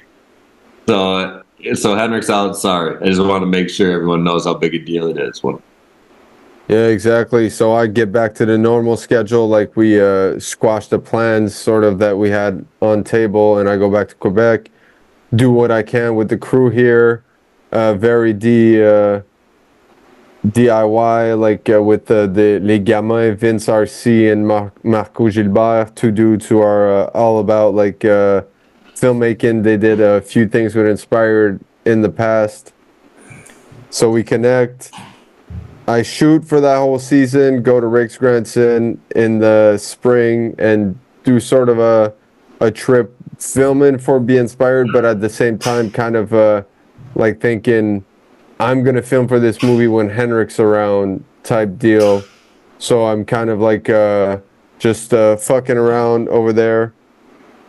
And so 2016 kicks off, and that's Henrik's healthy, I'm healthy, it's on, like we're fired up. We kick things off in Mammoth and that's where the whole mammoth segment is based. The one segment, and we kill shit over there.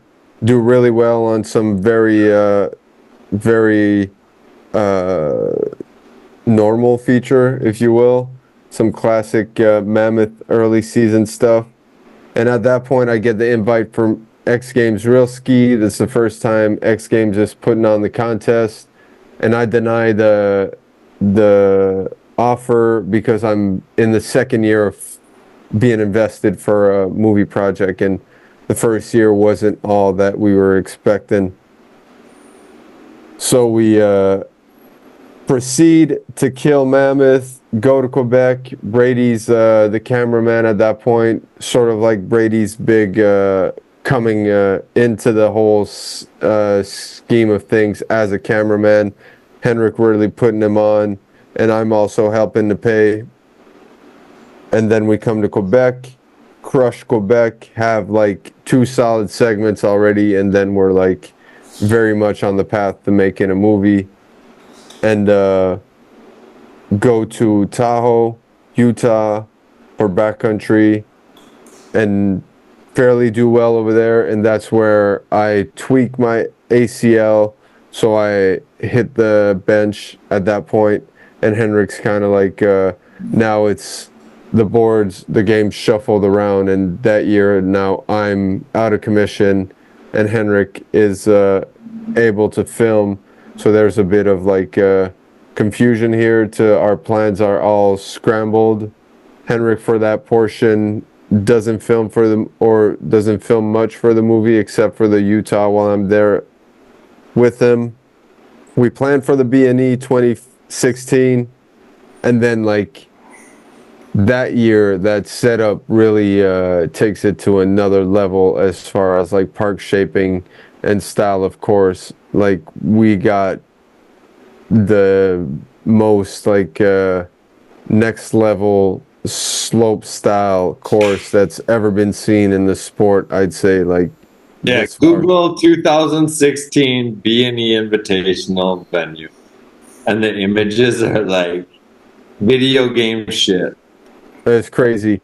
Transition galore, like the best you could really have in unlimited amounts of lines, but everything is pretty treacherous. It's quick transitions and like some good hang time that you can catch, but you got like short landings and quick landings, so everything is just like up for interpretation. That there's so much things to unlock. Like you could ski this stuff to this day, and today, like 7-8 years later, be like, oh, he did a new line today. Like that's never been seen before, because It's a dope skate park that's going to melt in 10 days after you build it. Mm-hmm. You know, where you just know that you can, it's limitless. Yeah. So I blow my knee finally after like being on a break for a month, out of commission. I try getting back and actually blow it for real. So this is it for me, like the first year and the early season of the second year. So Henrik is left alone to film for the residual part of the movie. He kills Rick Skrenson, and then we get together. Iberg gets a hiatus from the family at that point. Crazy, we're all like in my newly almost bought house here, barely any furniture, and just like making a movie a month, 3 dudes, and just on the board every day. Iberg, as one does, is smoking ounces a day and just like directing the production. And Henrik and us are on a trackpad and iMac, not an iMac, but a laptop Mac trackpad, and just like squeezing the eyes and just. It was the most ghetto awesome movie I've ever been part of producing. Like I'd never seen an editing scene like I watched this, and I was so stoked on it. Because like, I mean, as a producer, it's like I just have to make all the other shit happen. So when they finish it, tell them the deadline, here's where we go next, line up cameramen. And so to see the filmer, the editors that are the skiers, sit there with their not a mouse, not clicking, to use their finger and stuff and cut all their clips and stuff and go over it, and like, because I'd just be on a phone and computer behind them the whole time. And it was awesome. It was one of the funnest shit I've ever watched, of watching a million people edit a million movies over 20 years. Yeah. And the advantage of the injury of the blown knee was just like, at that point, that was it. I knew what the time of day it was. I was done skiing.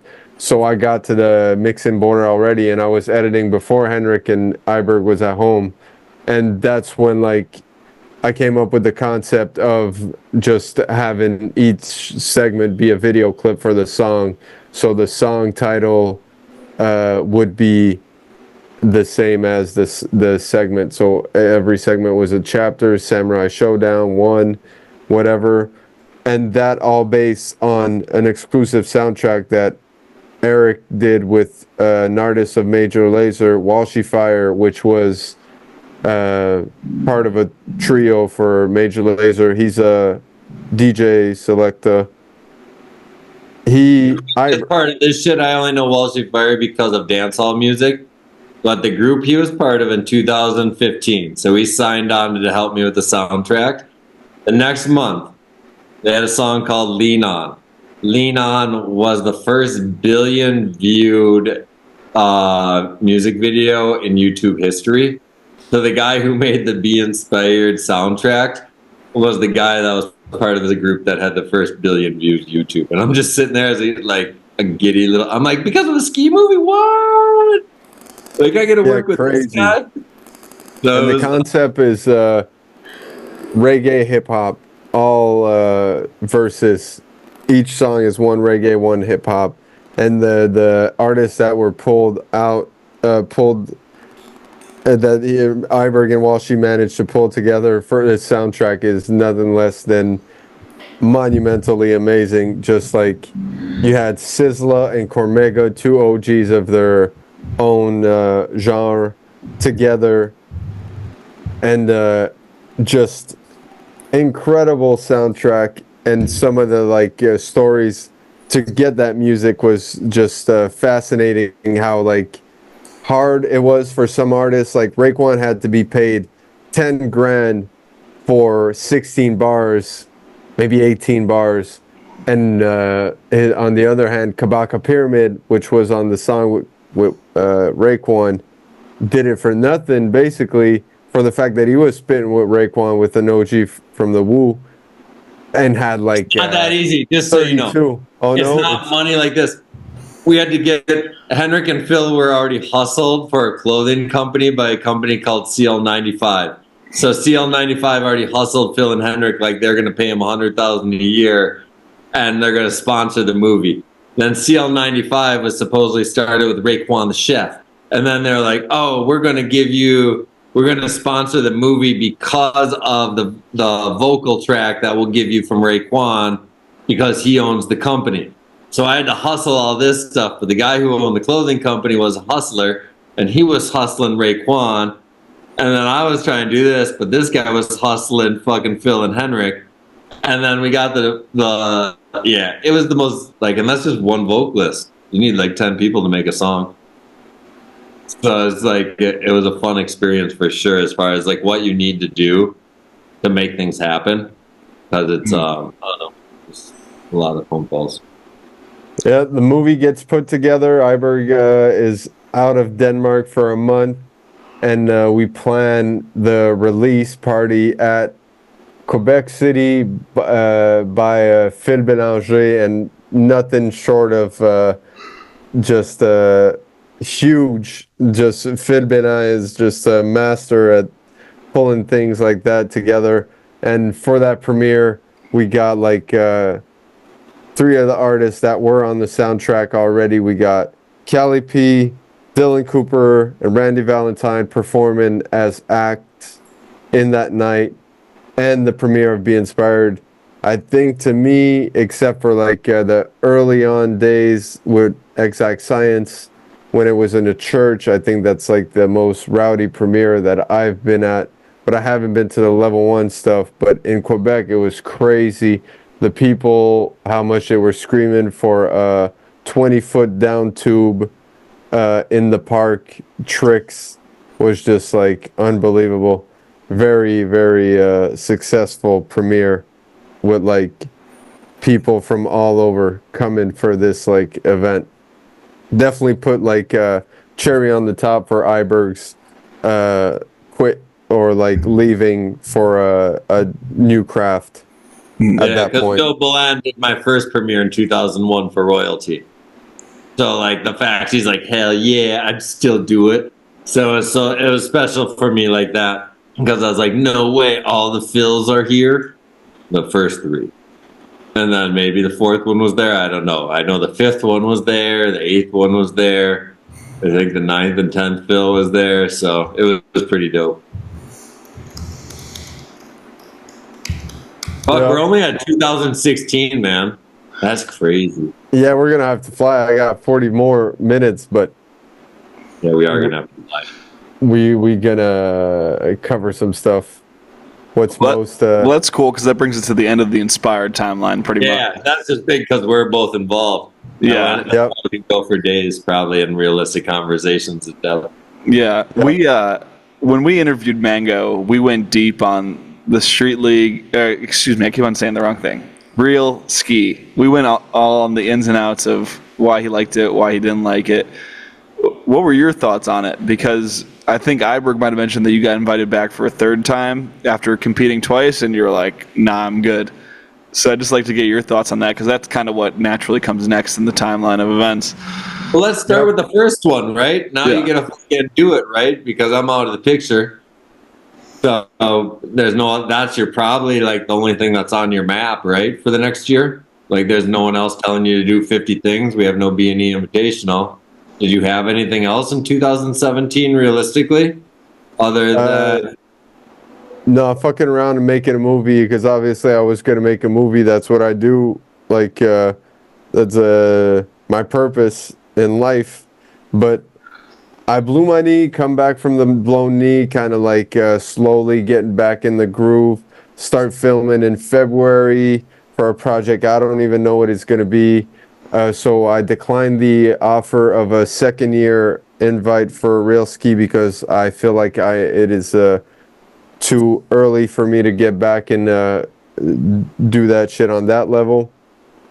So I do my first movie, and kind of inspired from Iberg's whole like concept of you have to have, or it's very important to have original music to make these movies. So I make tempo, and I build the soundtrack with my two homies, and this is yet the best music that I've ever collaborated to produce on a project is for tempo.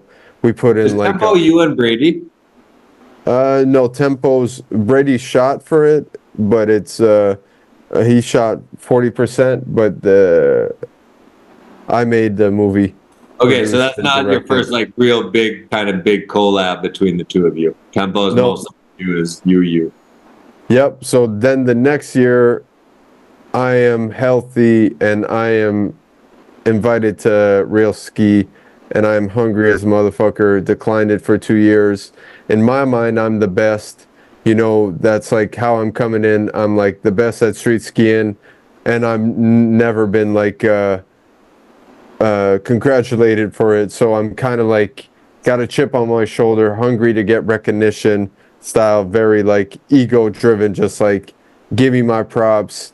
I'm getting the money. Like I got this. Like so, and it shows in that video. Like first trick is the switch 50-50, and it's November 17. Haven't skied a day yet on snow, and I just like jump backwards on this down rail of woods that's like next to a cliff, very steep rail, scary ass shit, not sleeping at night, just like we get the clip, and next day like next trick, and I'm just like hungry like a mad dog at that point. Is this a new adrenaline for you that you never had before?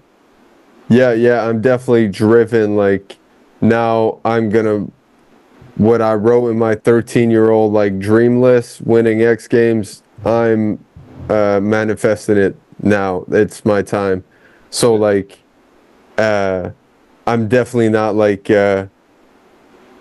thinking like I'm winning for sure, but in my mind, like I'm gonna make a video that's gonna be my best video I've ever made in the street, no doubt.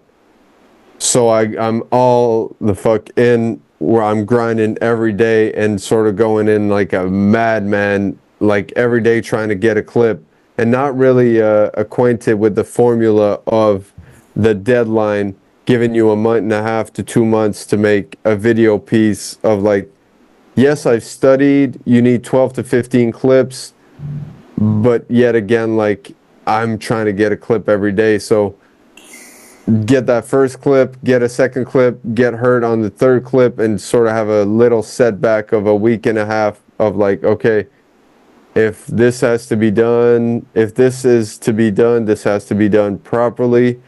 And I'm just going to focus on certain spots. So therefore, I became way more selective on what I was going to hit, and very like considerate about where I put my time and energy. So afterwards, everything was just like, we're going to St. Ferdinand, hitting the closeout kink, and I'm jumping in. I knew the tricks, and everything was kind of like, it was the first time things were very strategic. It was my most strategic like play. It was just like I was treating it like a chess game. Like I'm winning, like whatever. Like I'm gonna plan ahead and make sure like I come with a minute and a half, and that people are blown away by the minute and a half. So we proceed to doing that, and luckily everything goes our way. Like no injuries, snows a lot, and I choose spots that I'm not getting kicked out of, so everything works. So it was the reason why I can win the event. I think I just outworked everybody as far as just like put more time in the preparation and was more considerate out on what I was gonna hit, and just studied harder than anybody else, which like gave us the W, which is not something, is harder to do in the actual contest line of things. Like you can outwork people, but not as much as real ski can. Like, and same with real snow. Like why Frank Bourgeois, who's from here as well, one is he's the hardest working dude in the event. He like works harder to make his setups, think about it harder, and just like, so that's like what gave us the upper hand, was just like working crazy hard, shoveling, like you don't have to be the best skier to win real ski, but you might have to like shovel like a motherfucker, and you're closer to the win. Yeah. So that year, Rockstar is giving me a video budget, and I don't have a project. After the real ski, I'm burnt out. It's like kind of I win, and it never had that feeling really before, but I win, and I'm like, oh, okay, I won. It's not satisfying. I'm not like content. And even in the other way, I'm depressed like after, because I just like put so much energy and purpose into one thing, and now it's over, and I didn't plan anything after, so therefore I'm kind of like roaming for the There's no payout. This goes back to risk and reward, I think. Like, to put a little like retrospect on it, you finish it, it's the end of January, and after you split it with your filmer and get taxed on it, $5,000 maybe. So it's like your biggest win of your life that gave the most effort, that has the biggest consequences. Yeah, you have that medal, but it don't balance. And then you have the rest of your year left that you could have sacrificed February, March, April, May, June. Those are really fun months to land in snow. So I don't know, just to kind of give it perspective, I think, like from why you get so jaded from a no. What's the payoff? If it's $100,000 check, hell yeah, you're partying. You got a week to figure it out, and then you go back skiing. Yep. But even like regardless of the amount, I feel just like it's just it's hardly fulfilling. Just maybe it's because also of the investment of energy and time into something so thoroughly, and after you're left with like that's it, that's all, like what's next type of feeling, like how am I going to get that high again? Where is the adrenaline? What am I seeking for now? What's the new search? So therefore that's like a period of search for 2 months or so, and then like I get back on the groove, go to Kimbo session, and have a decent like rest of the season, and then Rockstar is giving me a video budget, but I ain't got nothing to show up for. I just like gave everything I had in this like 2 month period, and that was the work I had. But luckily Brady has a vision. Like he's like, no, I think the footage of Real Ski can be reused and repurposed and regurgitated. And so he comes up and pitches En Particulier, which is just like a like refined behind the scene of the Real Ski. So it's like every spot thoroughly, and you get to see more persona. And at that point, that's fulfilling. When that releases, okay, now I'm fulfilled. This was like worthwhile. We made like a project that stands for something, rather than just like this minute and a half. That's when, like, after En Particulier, I got like a random ex-girlfriend of my bro that's like, yo, I never got what you were doing, but now I get it. And like I have people that aren't in the ski circle that are like, that movie is like cool and funny, and that's like big thanks to Brady, because he like was a video maker, like a filmmaker, and had like a vision which like I didn't have at that point. So he'd point the camera on this old dude, and the old dude is like, for me, skiing without poles, it's like you're free. Damn, dude, I never had these effects. Oh, it started the island trip early. So like Brady's maybe you met him, Ethan, before, but Brady's really socially fluid and just like very welcoming character, genuine. So it's not like pointing a camera at you and you're like, ooh, he's like, yeah, trying to speak French, qu'est-ce que tu penses à là? And the people are like, oh, he's camera and he's speaking French, but he's clearly English, but I guess I'm a talk. And so we have all these characters that are like movie actors in the movie, like in En Particulier, that are like entertaining to the fullest. Like I'm still quoting these dudes to this day. So yeah, the Real Ski, it ends up being really like congruent and fruitful because of that like full project that is made. And at that point I was like, damn, that movie's like so good, I'm ready to, like, I could call it, I could be done. Like I did that movie is the essence of what I'm trying to show, like as a skier, like the good and the bad and the ugly and everything around it. I was like, fuck yeah, I'm stoked, but I wanted more. I'm still out the grind for more. So the second year I accept the Real Ski invitation with a little bit of resistance at that point already, because I know what it takes, but I'm also experienced in the formula of how to approach it. It's 12 to 15 clips. That means it's 1 to 2 clips a week. And so I'm doing the mathematics. I'm thinking hard. I got all my spots lined up, got the Google Doc. Everything is like planned as thoroughly as possible to the like drive it, how far it is of a drive and how much snow it needs to be, so at what time of the year we can do this spot. So everything's in the Google Doc, like bullet points, everything structured.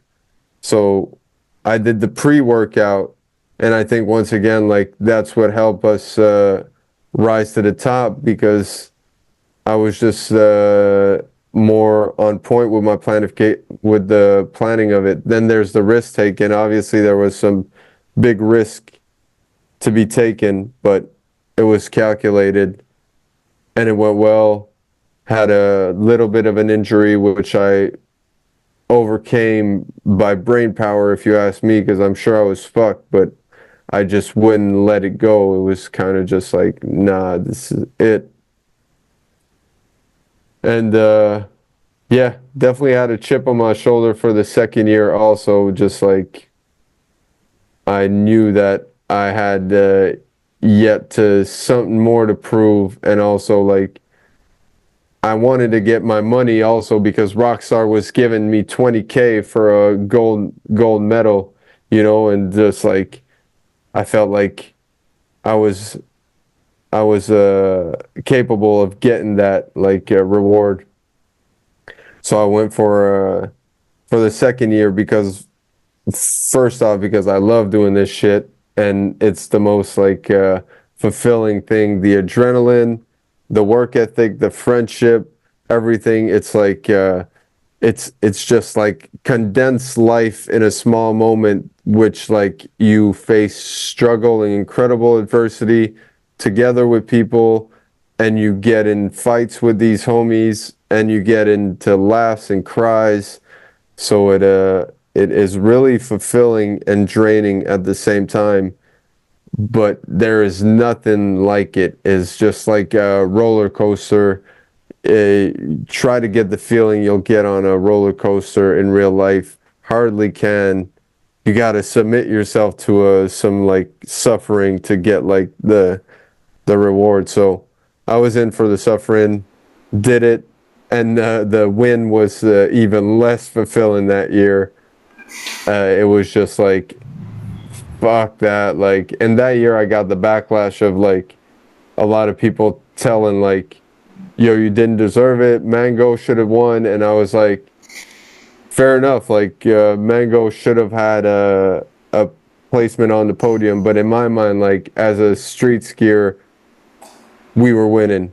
And so I was really like content with the win, but also considerate of the people's opinion. And that was like hurtful. And I couldn't let go of that, like, that people thought otherwise than the judges. And I was like, fuck, do I deserve to win? So I was like re-questioning, but in hindsight, like, to me, our shit is street as it gets. So I'm really content with what we did.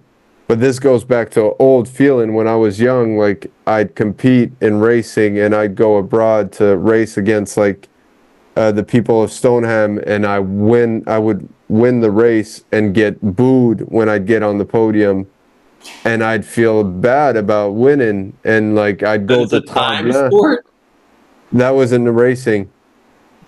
Yeah, but why would you get booed for a sport that's based on time? Because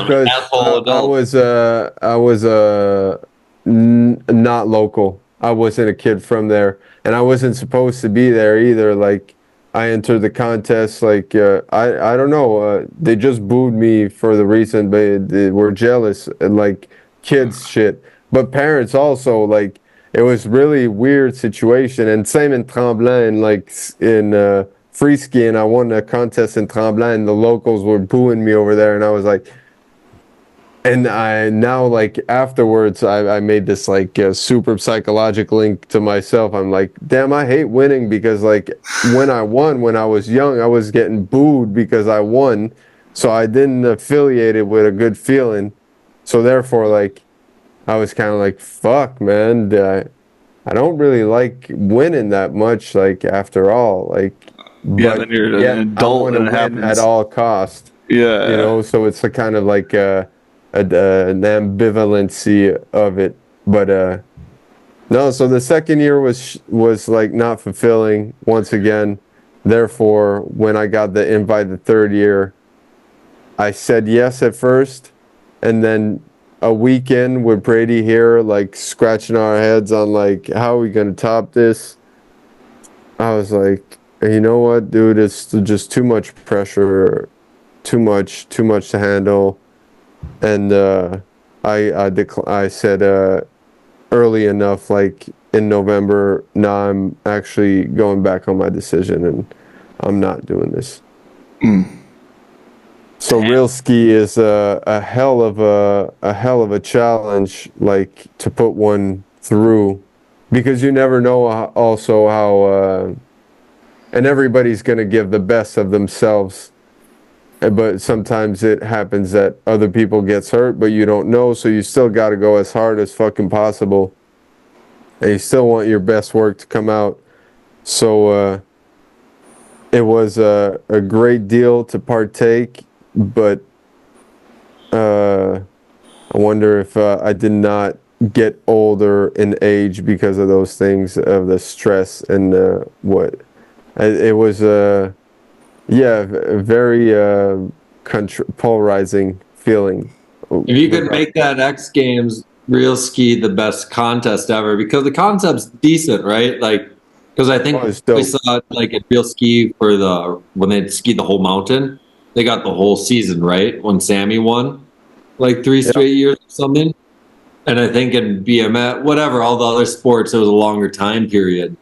I think skiing got always the butt end, man. Like to have to do that always like the first month and a half of the season is Captain Insano. Like a lot of people didn't have access to train or just to be in their skiing legs or whatever you want to call it going into the first week in November to start filming for a gold medal. Yep. What do you think, Phil? Like, is there a way that it could be better or be done good, like to make a urban rail video competition? What would your fucking ultimate real ski contest be? Yeah, so to like formulate why they did it is just because they wanted it for the ceremony to be at the same time as X Games, like Aspen shit. So it's like, and the cap is mid-January, and it all like branches with each other, like da da da da. But I'd say, like you said, it's Captain Insano for the first month and a half to be spent like trying to kill yourself. So same concept, time limit, but I'd say like give it January, February, and March, and release like late March or early April, something. Just like give people a bit more time, which they did the last few years. They had half a month more, but it's also a gamble for snow. At least if it's a contest that's January, February, and March, you're pretty much certain you're going to have a decent amount of snow. So I'm a television executive, and I say, hey, people don't care about snow sports after mid-February on television. Yeah, yeah. So that's another point. So now I'm looking at, if you're really to get the best 6 guys that you imagine, you were to get a handpick 6 guys and invite them, and you know what it goes through, like, what's the platform then? Because the only platform they gave us was like, oh, we'll put them on ABC in prime time.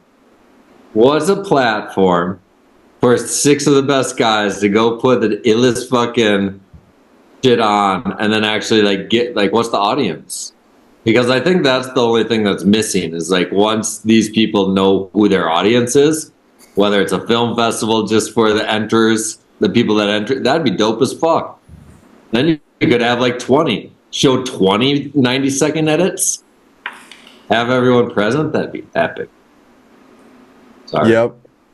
I mean, it's just so difficult to confine people to a judgmented criteria when it comes to video making. It's already hard to judge a slopestyle run and say who's the best. Give a video and you got like a lot more complex puzzle to solve. But Would you I'd be say stoked if all competitors just voted on each other and they were the judges? always, yeah, always that. Yep. 'Cause I don't Always think it's fair with top guys. writers judged is the best way. And also I'd give these dudes like a 5-minute video and I'd say like give me some personality, give me all that Jake Mango is, like show me. Like so therefore you give like some time for the filmmaker to be like Filmmaker. I'm fly, like I'm a dope filmmaker. Like now with a minute and a half is like, yeah, the filmmaking, obviously the cinematography is like got to be crazy and the editing and the skiing, but not the filmmaking. There's No, they no just capturing filmmaking. Yeah. Yeah, you're just showing your shots in a row, just like a slope style run, being perfect back to back to back to back. That's Yep. what- So yeah, I'd give these dudes like more time, 5 minute. As far as like it's a contest, you can do within 5 minutes, but you got up to 5 minutes to like make something that's memorable. It does like, and someone might win not being the best trick skier at all in there. It might be because like of we drop a tear because this dude like in 5 minutes the filmmaker and the skier made us cry or laugh or both, and you're like, God damn, that's gotta win. You know, just like kind of the, you know, some super session shit like that. Yep. That shit was fucking awesome. Really I was. thought. I enjoyed judging it. Yeah. We're getting close to B Dog having to leave. I think we got like 10, 12 minutes left, correct? Got a little time? Yep. I want to Yep. we could stop the timeline there because we got to call it somewhere before we get into the more recent stuff. All over you. I want to get some shroom talk before we go because that's the whole reason why you're leaving, at least to my knowledge. So I'd like you to speak on that a little bit to put some people on. Yep. Is that a shroom cap that you got too? Is that a mushroom on your cap? This is where is it? Niseko, Japan. Oh, hell yeah. Yeah, Styling out, bro. yeah. So yeah, basically, Heiberg hit me up this week and asked me if I had plans on Friday and to put me onto the podcast because B&E dropped, and I was saying, yeah, I do have plans. We are going on an island to eat some mushrooms and get our bond growing with the local friends here. So we are proceeding to go into this like little island, which is easily accessible by like a 2-minute canoe ride, and it's got sand and it faces the sunset. So we're gonna go ahead and eat some mushrooms and dance and chant and just play some beach shit so we can enjoy the summer while it lasts. And this was my reason of having a time limit here. It's nothing contractual or very responsible adult stuff, but that's the movement here. Yeah, could you talk about the importance of them in your life and what they've given to you, emotionally, spiritually, whatever angle you want to take on it? Yeah, so it's a big relationship with mushrooms that I have because I forage them a lot. So I'm not like all about like only the psychedelic mushrooms, but very much about the gourmet mushroom and medicinal mushroom, which like they are all medicinal mushrooms in my opinion. But yesterday I was just gathering foraging reishi, which like when you're in the presence of the mushroom and just the forest, and it's just like it's just a religious experience for me because to me I offer my senses when I go in the woods. I give the wood my vision, my sight, my hearing, and just my whole being present. And because respectfully, like I'm gathering stuff from the nature and bringing it back, taking it from it, so it's got to be a fair exchange. So I kind of like treat it very respectfully as much as I can. And so like gain great insight on just the way the nature works, and also am left always in awe because it's the greatest artist is just like God, for lack of a better word, but whoever put this into place, like the universe, who set this all up for me to witness, and I'm part of it. So when I get to the woods, I feel fulfilled just because I'm somewhere where it's so calm and the noises are just like fulfilling the light, and so much comes to my attention that I relish of. In the case of magic mushrooms, it's just like very foretelling about one's psyche, and more also if you do it in a community, and it's a bonding thing that when you do it together with other people, you get to sort of see eye to eye and connect. And it has taught me humility,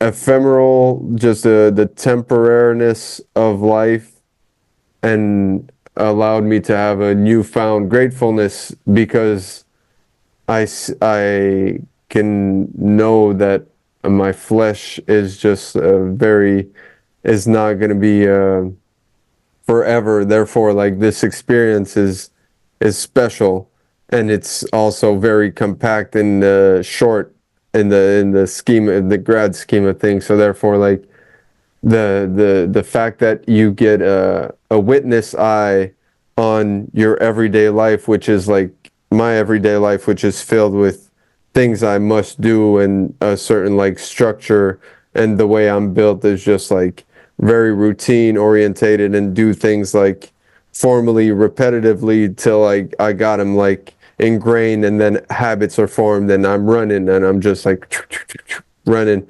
And then the mushroom is kind of like a witness look of like, maybe chill, maybe do this differently, maybe don't like leave your parents on a note that is like disrespectful, just like taking things for granted. Like parents, sometimes it's like mom's bugging me about the same shit again, like, but I don't have to react like I've always reacted, like snappy. I can just like take it in and just see her for what she is and says, and it allows just like a vision that is, or just like a perspective that is a bit more modest, but modest not the word. It's just more empathetic to things. That's great, man. Yeah, we were just talking to Chris Benchutler about his whole experience with it after getting injured, and yeah, I love to spread the good word about it. Very cool. Hell yeah. That's a good note to take it. That's fun to speak about too on on a thing that is a skiing podcast. I think maybe some people will get a kick out of like the mushroom talk more than the B-dog skier. Well, let's see if we could tie them, if we could marry them together. Has it impacted your skiing or your creativity? Yeah, most definitely. Yeah, it's taught me to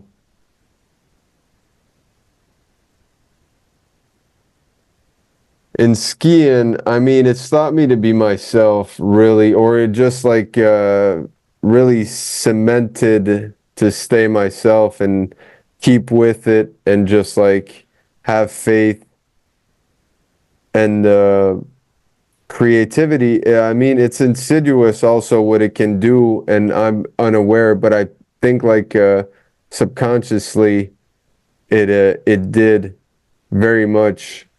Just as far as it did I think, but more this it did in life in general, but more in my relationships. I think I just like treat people I go on trips with different and try to be more considerate, even in times of like stress and tension. Maybe I try to remind myself of like such lessons of humility and making sure that I don't disrespect anybody, which like I still do to this day, like on a maybe unconscious level, like I had said something wrong to someone, which I'm not even like aware of, but to them it's disrespectful. And so, yeah, it's just like uh, embracing just like the ever growing awareness and mushrooms more easily implement or gives you access to some of these life tools. I feel like so it's kind of just another tool that is to be used carefully because also it's a double-edged sword. Like you don't want to be doing it too young and too much because it could perhaps not be for you. So it's I wouldn't say like recommend everybody to eat mushrooms, but if you feel the inclination, then I'd suggest it. Word. Well, thank you for your time today, man. That was great. You got anything you want to plug? You got anything you want to promote? Your episode's probably coming out in November, I think. Yeah, let the Very people cool. know. Yeah, well, thanks for the platform. Both you dudes is amazing what you're doing, and also so everybody knows Iberg like or maybe not everybody knows, but I'm gonna let him know Iberg like went on a different craft, seeking a different path for a minute and came back to skiing for the better of the whole community of skiing because he's done so much for the community since like its inception. So therefore, like now to have him back and like have him working with you, Ethan, from the younger generation is just like very very cool to the whole sport of things. And I think to me like he's kept me on the a path that like I wouldn't have kept otherwise, and especially when it comes to like collaboration with the Henrik and I, like he's been adamant about like some B&E stuff, and I thank him. So thank you, Iberg, for that, and thank you, Ethan, for partnering up with Iberg to create the old head versus new head, or however you phrase it, if it's the other way around. So, What I'd like, big coming up in a month and a half from this show. We got the second edition of the Off the Leash, man. The fucking in Shawinigan. Exactly. Yep. That's what I was going to plug. So the third edition Off the Leash, summer edition on a rooftop in Trois. We're going to have an event open to skiing and snowboarding, cash for tricks. So a very classic type of event, a jam format. So that's going to be one of the main focuses. And otherwise, I'm going to stay on the mixing board, edit some. Oh no, what I'm saying is that event already happened when this show came out. So already you had your event August 24th at Urbine Adrenaline in Quebec. But now in about a month and a half, you're going to do the second edition of the Urban B-Dog Off Leash, right? Big facts. Projecting. Yep. Thanks for putting me on the speed of the future, man. But yeah, Yes. so soon enough in Shawi, the second edition of the Street Off the Leash is going to pop off. And but hopefully I'm still there, ladies and gentlemen, to see it all witness. But bearing that granted that I still have the capacity to live at that point, because you never know. Well, I am going to do a sick event with all the people from Quebec that I've had an influence on me. Hopefully will be there, and the younger generation also, because this is an event to give people a chance to be put on. So it's going to be invite only, but it's going to be broad ranging from all names and giving a platform for people who are maybe lacking one, because in the domain of street skiing and film making, there's not that many opportunities for kids to make it and make a decent living from it. And if that can enable them to do so, then that's the goal. And also put on a party of a lifetime. Yeah, let's burn it down. Cha. That's all right. Word. Well, thank you, Phil. We'll let you go, and Iberg and I will wrap things up. Oh yeah, Phil. Thank you. Man. Appreciate it. Yeah, appreciate you both. Peace, boys. Peace out. Be safe. Thank you. Dude. Ethan? Yeah, I get it now. This dude's the shit. Next level shit. Yeah. He's the man, dude. You got a great team of people you're working with. Like, what a guy. Yeah, Ethan, you're on this team, man. He was big. People that want to work harder, do more. Yeah, I want to work with any of them. Yeah, man. I'm fucking blessed to be a part of this. Like, the show, we're halfway through. We're off to such a beautiful start, and having Phil, Yeah, like, congrats, just the halfway man. mark. Halfway, first season, episode 10. Done. Yeah, but we ain't done yet. Who we got next? Fuck, you said you got someone locked. Young guy. Young guy, so Magazine. it's not magazine? OSAP Berg, baby. Got Owen for browsers. Yes. Fuck yeah, buddy. This guy I'm super stoked on. I am beyond stoked on Owen. I'm stoked to see what he does with Magma. I'm stoked to see what he does with his magazine. I am stoked to pick our only non-skier out of season 1. Yes, sir.